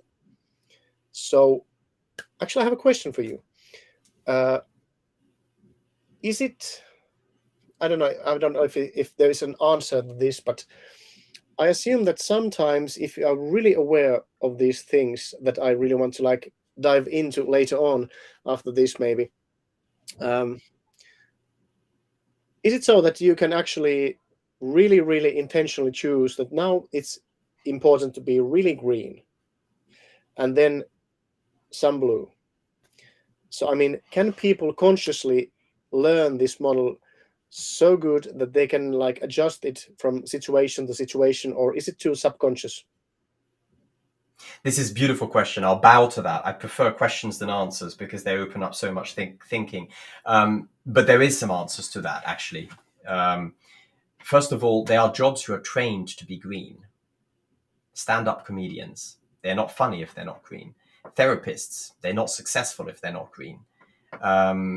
Coaches often do better if they're being green. And influencers tend to be very good when they're being green. They talk about what belongs to people, right? So that's why you have all these analytics to help you be green. The green and the blue and the red are not singular things. You don't do that. You, in a conversation, if I color code, like for example, if we take the transcript of this session and we color code it anchored on you. Anchored means that there's always a reference point. Who's the blue? So in your case, let's say that we color coded blue equals Sami. Or actually, we could color code on me. So I could say every time I'm talking about what belongs to me that's new, like for example, informing you about chaotic would be talking blue. Because you just knew. Yeah. So when I color code that, you'll notice that the colors are changing all the time. It's like flashing lights. I've been studying this for years, and those who are... One question. Please, if you haven't done it already, color code Andrew Tate. Andrew Tate. Oh, definitely. How do you write Tate? So I think it would be really interesting just to see that. How do you view Andrew Tate's model of the world? How he is like talking and I'll do that.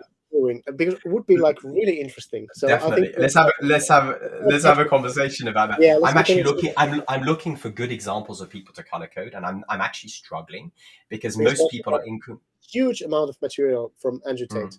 Yeah. Thank you. I'll look into that. Yeah. I'm actually at the moment in LinkedIn often searching for people who are congruent communicators who use a lot of green. It's very rare because nobody's taught to do so.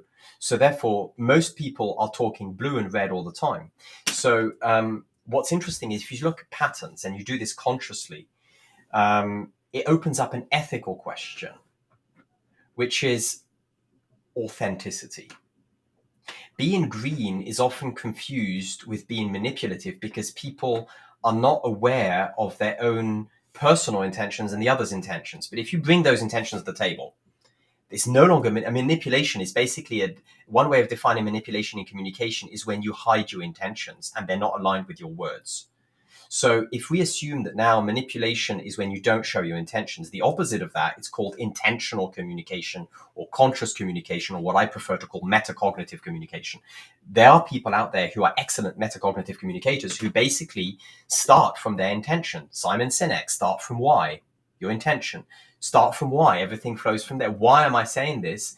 Because, and then people can understand the why level, which aligns to the deeper, and then you start to be more receptive to the verbal on the other levels because you look for alignment. If they say that they're curious and they're looking at their phone, Houston, there's a problem. But if they're being curious and they look in new eyes and smiling with an open body posture, I might be able to think that they're being honest. And so really the answer to your question is not only is it possible to do so, but I would actually love to see children in schools being taught to do so, because what you'll find most likely, when I've experimented with people even at a young age of 8 learning, when they're starting to form empathy, is that they start to understand how to understand each other. Because if I'm being green with you, I'm basically trying to understand, which is curiosity, empathy. Yeah. So, like, for example, if I were to record a conversation with my brother, I'm actually going to do a stream with him in a few weeks' time. He's a therapist. So he's very green by training. He's trained to be green. When we have conversation, it's really funny because I can just relax because I know that he's going to focus on me when it's time. So it's like a dance. Think of green and blue as left foot and right foot in a salsa. If you're both being blue, it creates friction. If you're both being green, it goes nowhere. But if you both step on the opposite color of the other, you have a beautiful dance called a dialogue. So, for example, if Yes. I'm being blue and you're being green, there's an exchange. And then we switch roles, then you're being blue and I'm being green, and there's another exchange. That creates the basis of dialogue. But if we are both being blue, I think, you think, I think, it becomes a discussion, frictional.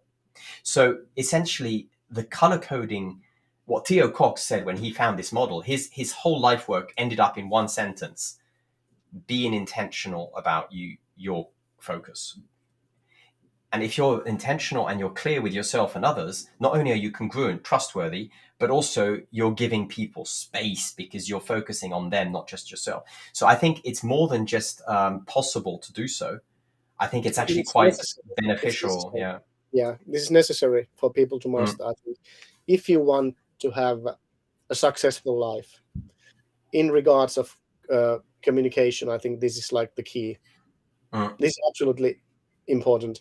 And while we were talking, I was here, but my mind was like mirroring Andrew Tate's and other public persons like conversations. That this is really, I think, the key to at least partly to their success. They know And how and intuitively know how things can be done to get and then attention, it, trust, to be trustworthy.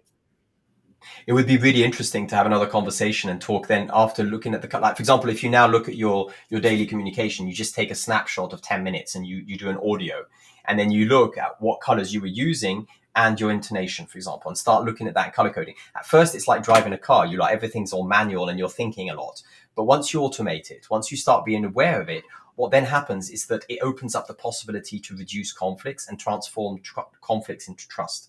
That's the main focus right now of our work, is that we're working with conflict mediation. There's a huge problem in the world with too much conflicts. Essentially, if everybody were to learn instantly how to be green, you would remove most conflicts because they come from people's misalignment about each other's needs. But if I go, okay, Sami, you have a need right now to close this session. You're getting tired. Your children are waiting for you. That's me being green. And you'll go, yeah, kind of. I'm getting a bit tired. My children might be waiting for me. I've been away from them for about 2 hours. So then if I'm voicing your needs or your potential needs being green before you even voice them, not only do you feel acknowledged, seen, but it also gives you a chance to rectify my misunderstanding, because you might say, no, actually, I'm not bored. So being green opens up so many possibilities of human connection and intelligence that are literally untapped today. So that's why I wanted to pause on this model and show you the measure, because you're very green. Like when we measured your data, if I show you back on the, I would say you're green Jedi, because there's already so much that you master in the green techniques. Like green is not just about focusing on the other. In verbal terms, that comes from, I'm just showing you the blue, I'm jumping through the red, but just to sample green verbal techniques, we're measuring 8 of them. The ones that you're really strong on are, for example, mirroring and summarizing. That's a green technique. So somebody talks, you summarize what they said factually, without judging, without adding your opinion, just saying, so you said da da da da da da da da. That's green verbal technique. When you do that with open body language, which is adaptive and green, with a clear intention of curiosity, you're not only being congruent, but you're building trust. Yeah, usually in a coaching session, I ask like just to make sure that I understood you correctly, and then I summarize. So it's like I think it's really safe for both of the parties in the discussion that we understand what we are talking about. Are we using, for example, different meanings to the same word? And usually, if you have different meanings to the same word, there's a conflict of understanding, and then we maybe change the word, and then we have like, okay, now I get it. I just didn't like the word you used. Mm. Yeah, That's a great example, by the way. What you're saying is kind of you're implying respect when you say, just out of respect for understanding what you really said. That's one of the green intentions which you scored really highly on, is respect. This one here. So when you voice, just to be sure that I understand, if you didn't say that, somebody who's really insecure might start to guess that your intention was not empathic yeah, and green and respectful. They might start to think, oh, he's criticizing me, or he's just laughing at me. And people's insecurities then take the front stage when they don't understand the intention. So just voicing that is kind of already what you do. So I don't see anything to evolve on that. I was just bringing that model for you to have in the back of your mind, because of the middle level, which was the congruence of your non-verbals. So in other words, paying close attention when you're having tricky conversations to what is your non-verbal communication saying on your behalf. In other words, your timing, your rhythm, your intonation, your silences, and really your body language, which is very cultural, and it's okay to be cultural. But like as a Frenchman in Finland, I got in huge trouble with this at the beginning, because my body language was being labeled by people from their cultural perspective. So they didn't understand me. For example, an interruption is a non-verbal. So I was labeled as being rude when I was actually being enthusiastic, yeah. because my intention. So, but when I said I'm out of enthusiasm, I learned then, okay, I'm going to say I'm interrupting you not because I'm not interested in what you're saying, but because I'm really enthusiastic. And suddenly it goes, well, it's fine. That really works. I think my problem has been in life that I'm like, now I'm okay. I usually can stay silent, but if I'm like, it gets like, okay, I really have to say, then I'm sorry. Can I interrupt you? Mm, I'm so enthusiastic. Yeah. So it's a personality trait, yeah. and also, And all personalities are welcome. And what I'm looking at here is behaviors, which is something that is chosen. Anybody with any personality can adapt can to have a others. behavior. Yes, yes, true. Yeah. So in other words, it's not about like, I'm a personality who's more empathic. No, it doesn't matter what your personality is. If you want to get along with other human beings, it's a good idea to adapt to them occasionally when it's time for that. That's Yeah. kind of the key. So maybe now we do a little bit of a zoom out synthesis from all this, because there's been a lot of content. We've talked about different mental models. We've talked about flow. We've talked about the lens of chaotic balance, balancing chaos and order and building structure, how the correlation between chaos and flow, in your case, wanting more of that chaos sometimes brings you flow.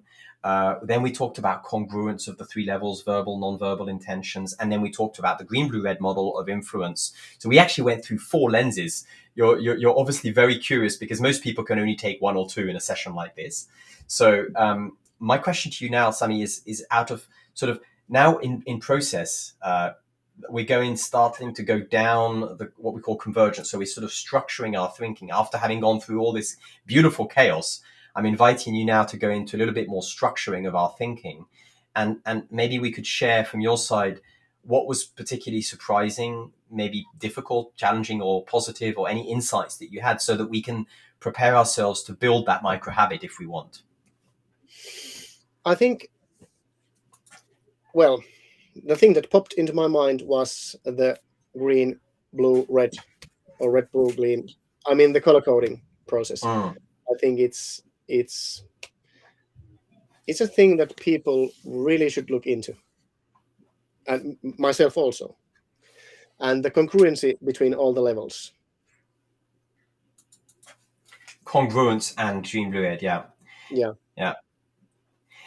Is there anything that has shifted in your insights about this? Because I mean, you're very fast when you think about things; they pop in. So, what has anything shifted in your thinking about habits?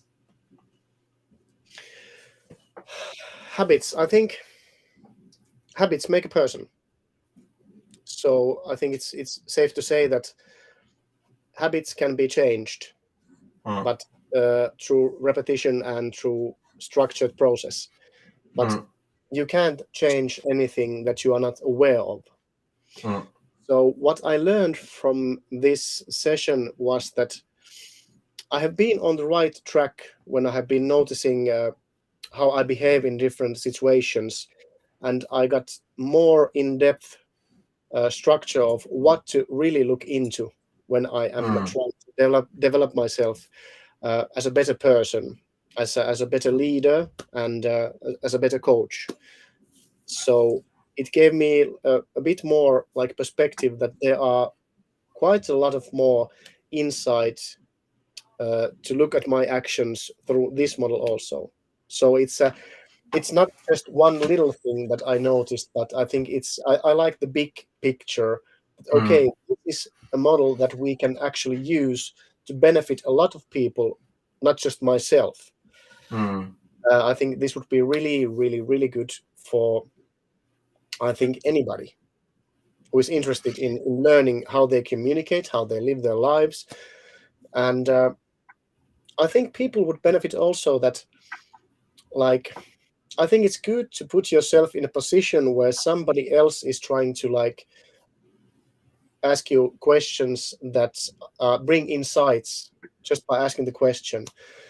And sometimes some people are scared that, okay, what will I find about Mm. myself? But I think it's more important to know that be grateful if you understand or if you notice some behaviors that can be changed. Because some Mm. behaviors are so hidden that we don't see how we are actually hurting ourselves. So well, I'm looking now quite a big picture at the moment. Yeah, yeah. Yeah. So really beneficial. So now that we've got sort of a bigger picture, you started the conversation, the check-in with Mundo level, basically social media. It's the level that we both are most passionate about at the moment, which is how do you impact wide in the world changes? Like this whole thing that we've been talking about is really visible in the topic of conflicts in social media and mental health. But if we zoom down now to the other level, which is you in your close collaboration communication, I had an idea of a micro habit, as you said that habits make a person.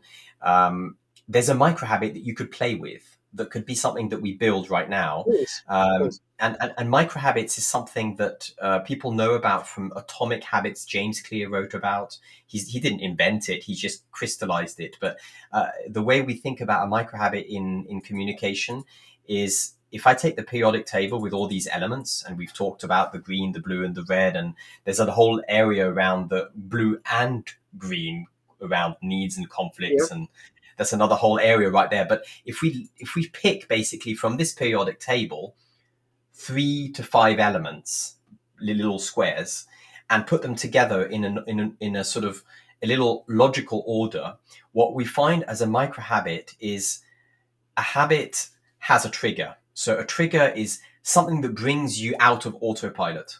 Okay. So in your case, the trigger is something that is really jolting your awareness. Like, for example, boredom in a meeting, that could be a trigger.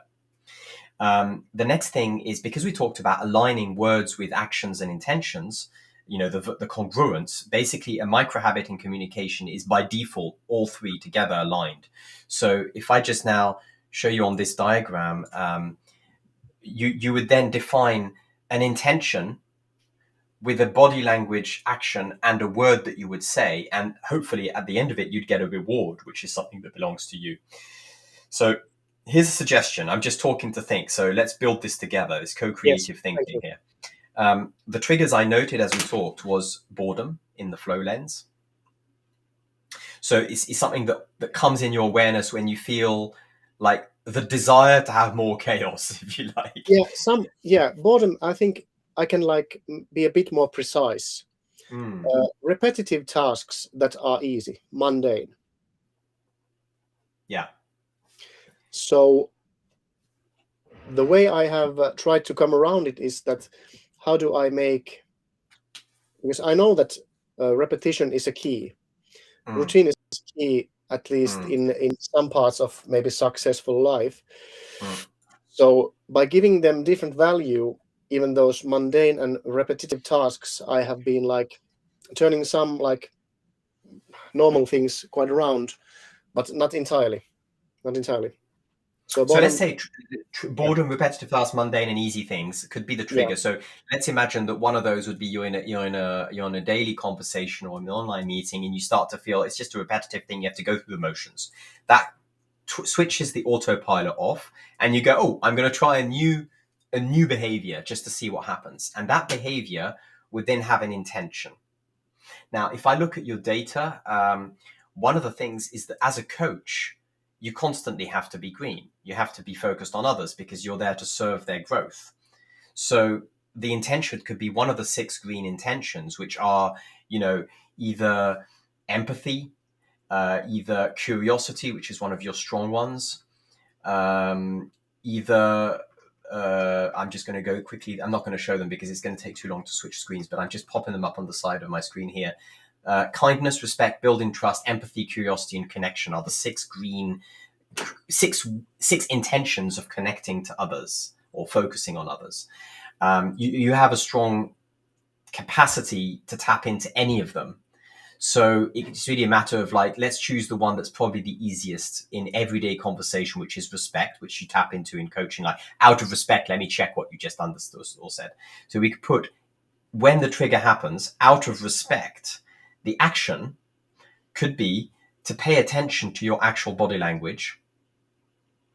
And in particular, to one of them that's less green than others. Your body language is green, your silence is green, your intonation is green, but to pay attention to timing or rhythm, which we're usually defaulting to blue or red in your case.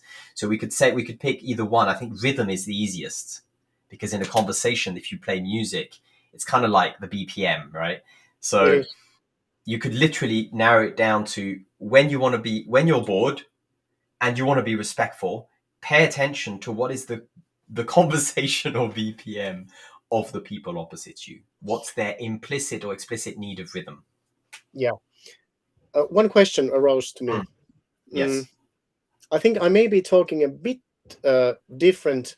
I'm not sure if it's if it's something to be a micro habit. It may also be a sort of a scapegoat. So I wouldn't have to do anything to change myself.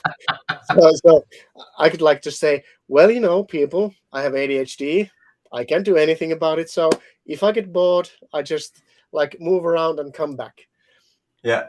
To be entirely honest that I respect you. I want to be here, but for the sake of our mental health, is it okay if I just go and do some push-ups and then come back and sit down?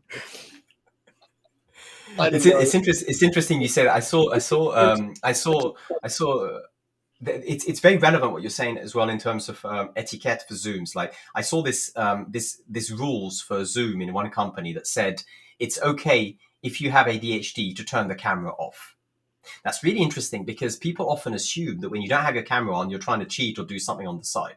But what if you have ADHD and you need to fidget and you don't want to bother other people? That's very legitimate. But the thing is, if it's not said, people can assume that you're just like multitasking, cooking your dinner. So, which is fine as well, by the way, if you're not interfering, but if you're half present, it's really not much use. So that comes down to personal responsibility and ethics. So let's imagine that now we take the ADHD as an angle. In your case, by the way, I'm not going to at all invite you to use a microhabit if you don't need to or want to, because the whole idea of a microhabit is it has to be really something that you feel you want to do. So we can just do a checkout and go, these are the insights, thank you very much, goodbye. But if you did want to have a microhabit that was focused on ADHD, for example, you could absolutely use that. You could say, out of respect, the action could be on a nonverbal, I'm going to switch the camera off, or I'm going to show you what I do to fidget. Like, I take my little ball and I start, or I jump up and down, do my press ups or whatever it is. But you voice it, you say it so that there's no room for misunderstanding.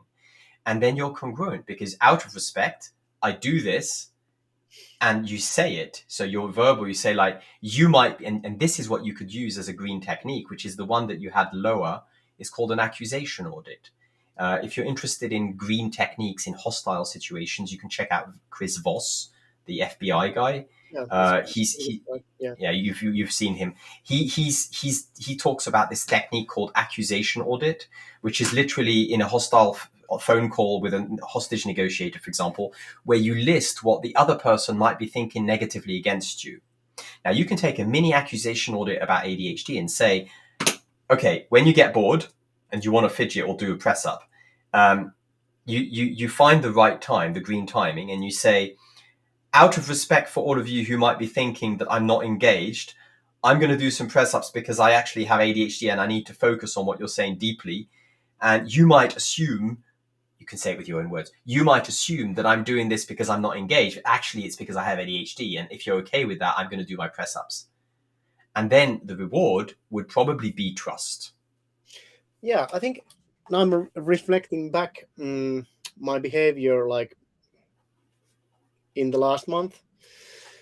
I think it's a longer road if I take a perspective to my past. Nowadays, I think I say to people that, for example, if I am multitasking, if I am in an event where I'm doing a couple of things and somebody approaches me and wants to have a conversation with me, I said, we can have a conversation. Please understand, I am hearing you. I am here for you. But for the sake of the schedule, I have to still do other things as you are talking to me. So that's one approach. It's not strictly regarding the ADHD traits that I might have. But that's one thing. And also honesty. For example, when it comes to my wife, and she's talking to me, and then I am zoning out, and I'm telling her, yes, I didn't hear a word of you. So can you please repeat? So I'm not like pretending that, and then I'm thinking about the UFOs flying there.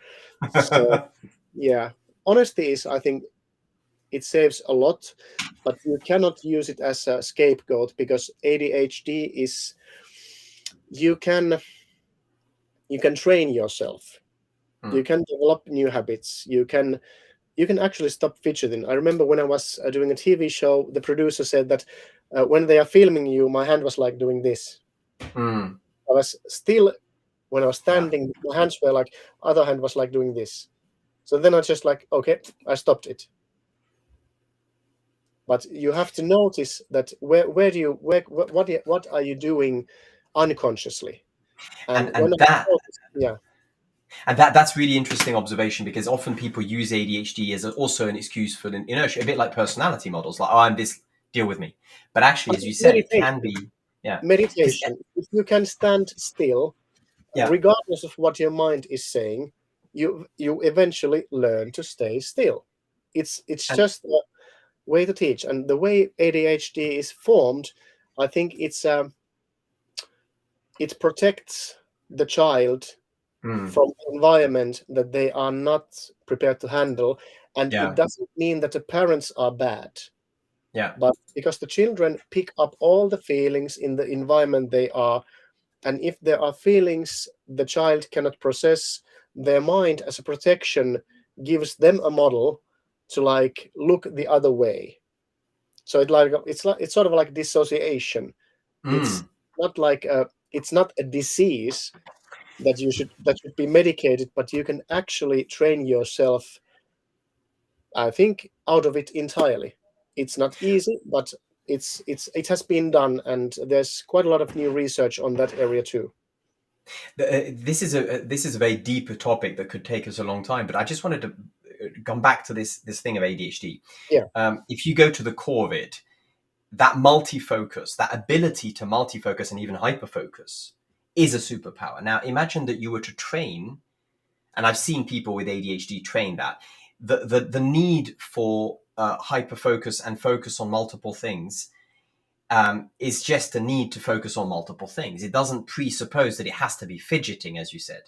So if you were to take that and say, okay, I'm going to retrain myself in my multi-focus to not fidget, but instead to pay hyper-focus attention to the other person's body language, let's say, what you're actually doing is turning into a empathic Jedi, because you're using that hyper-focus as a superpower to actually be hyper-focused on the other person and adapting to the other person's body language in the same way that you would put all your attention or part of your attention on fidgeting while listening. You can put that same level of attention multi-focus on the other person. And that switch is beneficial for the human interaction and for the ADHD character trait. So Yes. Yeah. I definitely agree with you that it can be trained. And you're an inspiration for many people, because some people who have ADHD, like they sort of like, oh, it's too difficult, I'm going to give up, so I'm just going to deal with what it is. I think this is the first time I've actually told it publicly in this depth that I have ADHD traits. Well, I'm super grateful that you did. It came up in the questionnaire, which is why, since you said that we can open any topic, I did candidly bring it on the table. But I think it's inspiring for people with ADHD to see how successful you can be by using that character trait or that trait, that sort of thinking pattern to your benefit, as opposed to something that is counterproductive in a communication setting. So the more I listen to you, the more I'm sensing that. And this is just intuitive, Sami, by the way. I'm not really rationalizing this too much, but it is a choice. It is really just down to a choice. It's like, okay, I have this personality, I have this character trait, I have this ADHD, I'm from this culture, whatever it is. We are all beautifully complex and diverse. The question is then, how do we use that? What do we do with it? Do we just use it as a shield to protect ourselves and be different and hide behind our differences? Or do we say, okay, this is actually an opportunity for me to build connection and rapport with people? And I'm sensing that with you, you're already doing that. You're already using your hyper-focus and capacity without taking it as a heaviness, but as an opportunity, which is why I suggested it as a micro habit, that you would actually, instead of saying, I have to focus on many things because I'm a busy man, you could actually just go, oh, by the way, we didn't talk about ego, but you don't have any ego attachment out of the scoring system. But basically, ego is okay. Ego is neutral. We all have an identity that's comparative to other people. The problem starts when we start taking that ego seriously, when we don't detach from it. We can't laugh at ourselves. That's where sustainable humor comes in. Like, instead of ironic humor, which is defensive, sustainable humor is when you can literally candidly laugh at yourself. So the ability for you to say in public with a little smile on your face without taking it too seriously that, yeah, I've just got this, like I can laugh at my French accent, you can laugh at your ADHD. It makes us beautifully authentic and vulnerable, and at the same time it shows that you can distance yourself from that ego trait of whatever we are. And I think that is where a lot of leaders today are lacking, is that they hide behind their quirks and differences instead of being able to look at them and go, yeah, I can laugh at that. Yes, I think, if I may interrupt, I mean, please. For change to happen, you really have to come to terms that where are you at the moment? What are your traits? What are your habits now? Because I think most people, if they have a whatever diagnosis it is, most people like, okay, I have this. The doctor said that this is my diagnosis, and this is the pill you are going to eat for the rest of your life. It's not actually helping in the long term. It's not giving hope. They are actually saying that you are faulty, in that respect. Just get on with it. Just accept it, and that is not true. If you have a diagnosis, and when you take responsibility and see how it affects your behavior, then you see what can be changed in your behavior. And brains are learning; they can be taught different actions. So I think it's good time for me to like say that whatever mental label you have, or physical, or whatever, it can be trained. You can be trained to work better, and not to hide behind some label that someone has invented. Because what I have noticed, the DSM-1 and DSM-5 and 6 and whatever, the normal range is getting so thin. So I like embrace that people don't even need to be normal. You don't need to label every personality trait. It doesn't help us. It doesn't help us at all. You just have to know that this is happening at the moment. How could I change? How could I develop myself a bit more? Yeah. That's such a deep thing that this would be another whole stream topic, by the way. The whole idea of hiding behind our labels. And at the moment, you could start, looking at trends online. What are the labels that are people hiding behind? It displaces the real issue, which is personal growth. I'm right now dreaming of a society in which everybody takes responsibility for their individual quirks. Before we do that, we're only going to point fingers at other people for everything going wrong. And it's a lot easier, because then we don't have to take responsibility for our own whatever we are. And everybody, as you said, if you look at DSM, is getting narrow. So therefore, everybody has a reason to think that they're different and weird and quirky, or in some way or another.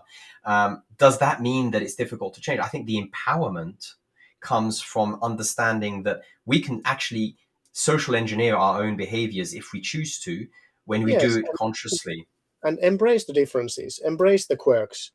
I think the quirks and the differences are that makes human. Yeah. If we would all be the same, I would be really bored. Yeah, it would be. And boredom is not good, because then it brings more chaos. Yeah. So, Sami, I think now we've had a really long session, and I don't think, for me, the time just flew by. We've been in this sort of suspended flow, exactly. We don't have to crystallize a micro habit. What I actually feel I'm sensing something right now is that, first of all, I'd love to have another conversation, face to face or online. It was just so uplifting, even though we've been really grappling with ideas. It's been inspiring and flow inducing for me as well as a host. But I'm sensing that this might just be the beginning of a deeper reflection on a mundo level, society level thing. We've started to open up big topics like mental health, ego, collective flow, collective intelligence, emotional intelligence, chaotic. There's so many big topics here. I'm kind of sensing that maybe rather than just checking out with a forced micro habit that is not ripe, maybe what we would do is to do a checkout on what is the one question that you're bringing out, because powerful questions are so infinitely more useful than answers. So rather than answering something that's not clear with a micro habit, let's maybe check out, both of us, on what is the question, the powerful question that has emerged from today's session. And I'm inviting any of you in the chat. By the way, thank you for the comments. We've not ignored you. I've been watching your comments. You've been very attentive and listening, or multitasking. There has been comments about this has been super interesting. Thank you. There was a green heart in the comments as well. Oh, nice. Yeah. So as a checkout, I'm inviting all of you in the chat as well to add your powerful question that has come out of this, because powerful questions are the beginning of personal empowerment. So maybe we do that. How do you feel about that, Sami? I think that's the way to go. So powerful question, and let's do the checkout in the sense that, do you want to go first, or shall I go first? You go first. So I'm watching the chat, actually. It's like talking about diamonds all shining in different way, but that don't take out those unpolished diamonds are still beautiful state, or beautiful metaphor of different sides. Yeah, you can see that in the chat. Yeah. Thank you, Diego. I think for me the question is, what does it take for the shit? I'm talking to think, so it's going to be a shitty question. I'm going to have to rewrite it afterwards, but please forgive me a second. I'm talking to think. What would it take for people en masse to collectively shift their focus from blaming others for their insufficiencies to focusing on side and seeing their beauty? And maybe I'll simplify that question and saying, what would it take for collective shift of personal responsibility of our own individual quirkiness? I'll probably have to rewrite that, but there's something around that personal responsibility that I'm, because if that happens at a society level, then people start looking for ways. They start, okay, how do I do this? Okay, you start looking at science, and you find, because the science is very advanced on that topic, it's just that people don't look at it because they think they can't. So therefore they just disempower themselves. So that's the question I'm checking out with. How might we collectively encourage looking within and taking personal responsibility in a kind, self-empathic, self-compassionate way for our wonderful, complex differences?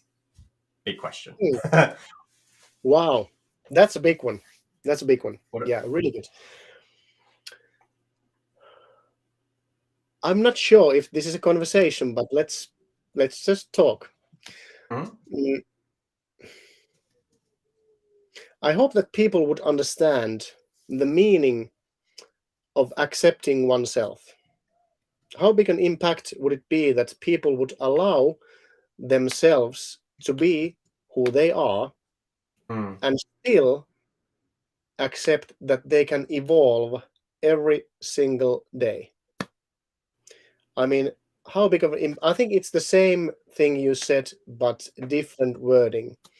So how much would it help people that to accept yourself as how you are doesn't mean that you are the way the rest of your life, but knowing where you are is just the beginning. I don't know if it can be formulated, but to know oneself is to like give yourself the opportunity to grow and understand. The more you understand of yourself, the more you can understand the world around you. It is, you know, what we'll probably all do is we'll just watch the replay and then we'll come up and type a better fit. But I think we are very aligned on those two questions. They're sort of two sides of the same coin. And also, how much would it help everybody that if they know that their traits can be actually a gift that can be used, not just the label or diagnosis? Yeah, like you did when we talked this morning. This permanent, yeah. Yeah. Like ADHD, for example, or cultural differences, or take any ego trigger, physical, emotional, spiritual, whatever. They all are in that same category of, can I accept it as it is right now? And what do I want to do to change it or not? It's really powerful stuff, Sami. Very powerful stuff. It's a great privilege to have been able to have this dialogue with you online. This is kind of both ways. Great privilege. And we probably will meet again face to face somewhere in Finland. But even though we would both disappear off the face of the earth right now, this has been a beautiful experience, and I'm really also grateful to see how many people have stayed. There's been up and down, people joining and coming out, but it's great to see that there is engagement on these topics of personal growth. It's very uplifting to see that. And I could just add one thing, Sami, since you invited me to do so before we started. I tend to forget to talk blue, which is about us, what we do. Thank you. Green Elephant, in case people have not heard of us before, we're a social enterprise, and we're based in Helsinki. We're working with fundamental research on human dynamics and in particular human behaviors. What we've done is we've developed this periodic table of conscious communication, which is aiming to do exactly what we've done today, which is to uncover patterns of behavior which help people to connect, making the magic happen between people. My dream as a founder of this is to help people reduce conflicts or transform them into trust. And we're working a lot with education. We're working a lot with startups because that's where the change is happening. And we're working a lot with coaching and personal growth, just like you're doing, Sami, but with a set of tools that is slightly unusual because we're looking at measure to then use intuition in these sessions. And this is how we ended up starting the conversation with Sami, is that we're both coaches, we both do the similar thing, we both have the same vision of how the world could be a better place.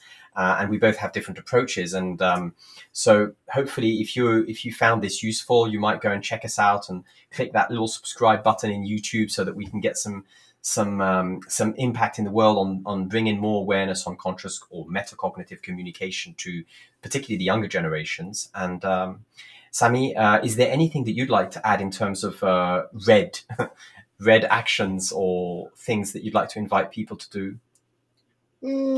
No. So I'm just like this way. Just look here, look there. What's your website if somebody's interested? Thank you. Yeah, I kind of forget the basics. www.greenelephant, as in just the green color and elephant.org, not .com. Greenelephant.org. And yeah, we're still a new company, but we are rapidly getting interest from governments and from startups at the moment. So if you're interested in this, just give us a call, and I'll be more than happy to talk more about how we can help others in particularly leadership teams and things like that. So I'll put it in the chat, greenelephant.org. Okay, excellent. Well, nice. Thank you. Thank you, Sami.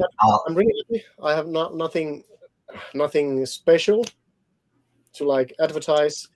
There are some things coming, but the time is not yet for them to be. So stay tuned. I will just be silent and be happy because of this great and deep and really nice conversation. It's been really a pleasure, and I got to hone a bit, practice my English skills.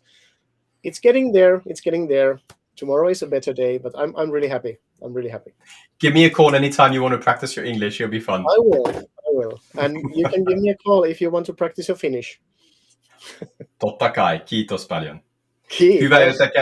Hyvä, jota ja minä nyt. I'll push the button. Thank you. Goodbye. Yeah. Thank you. Goodbye.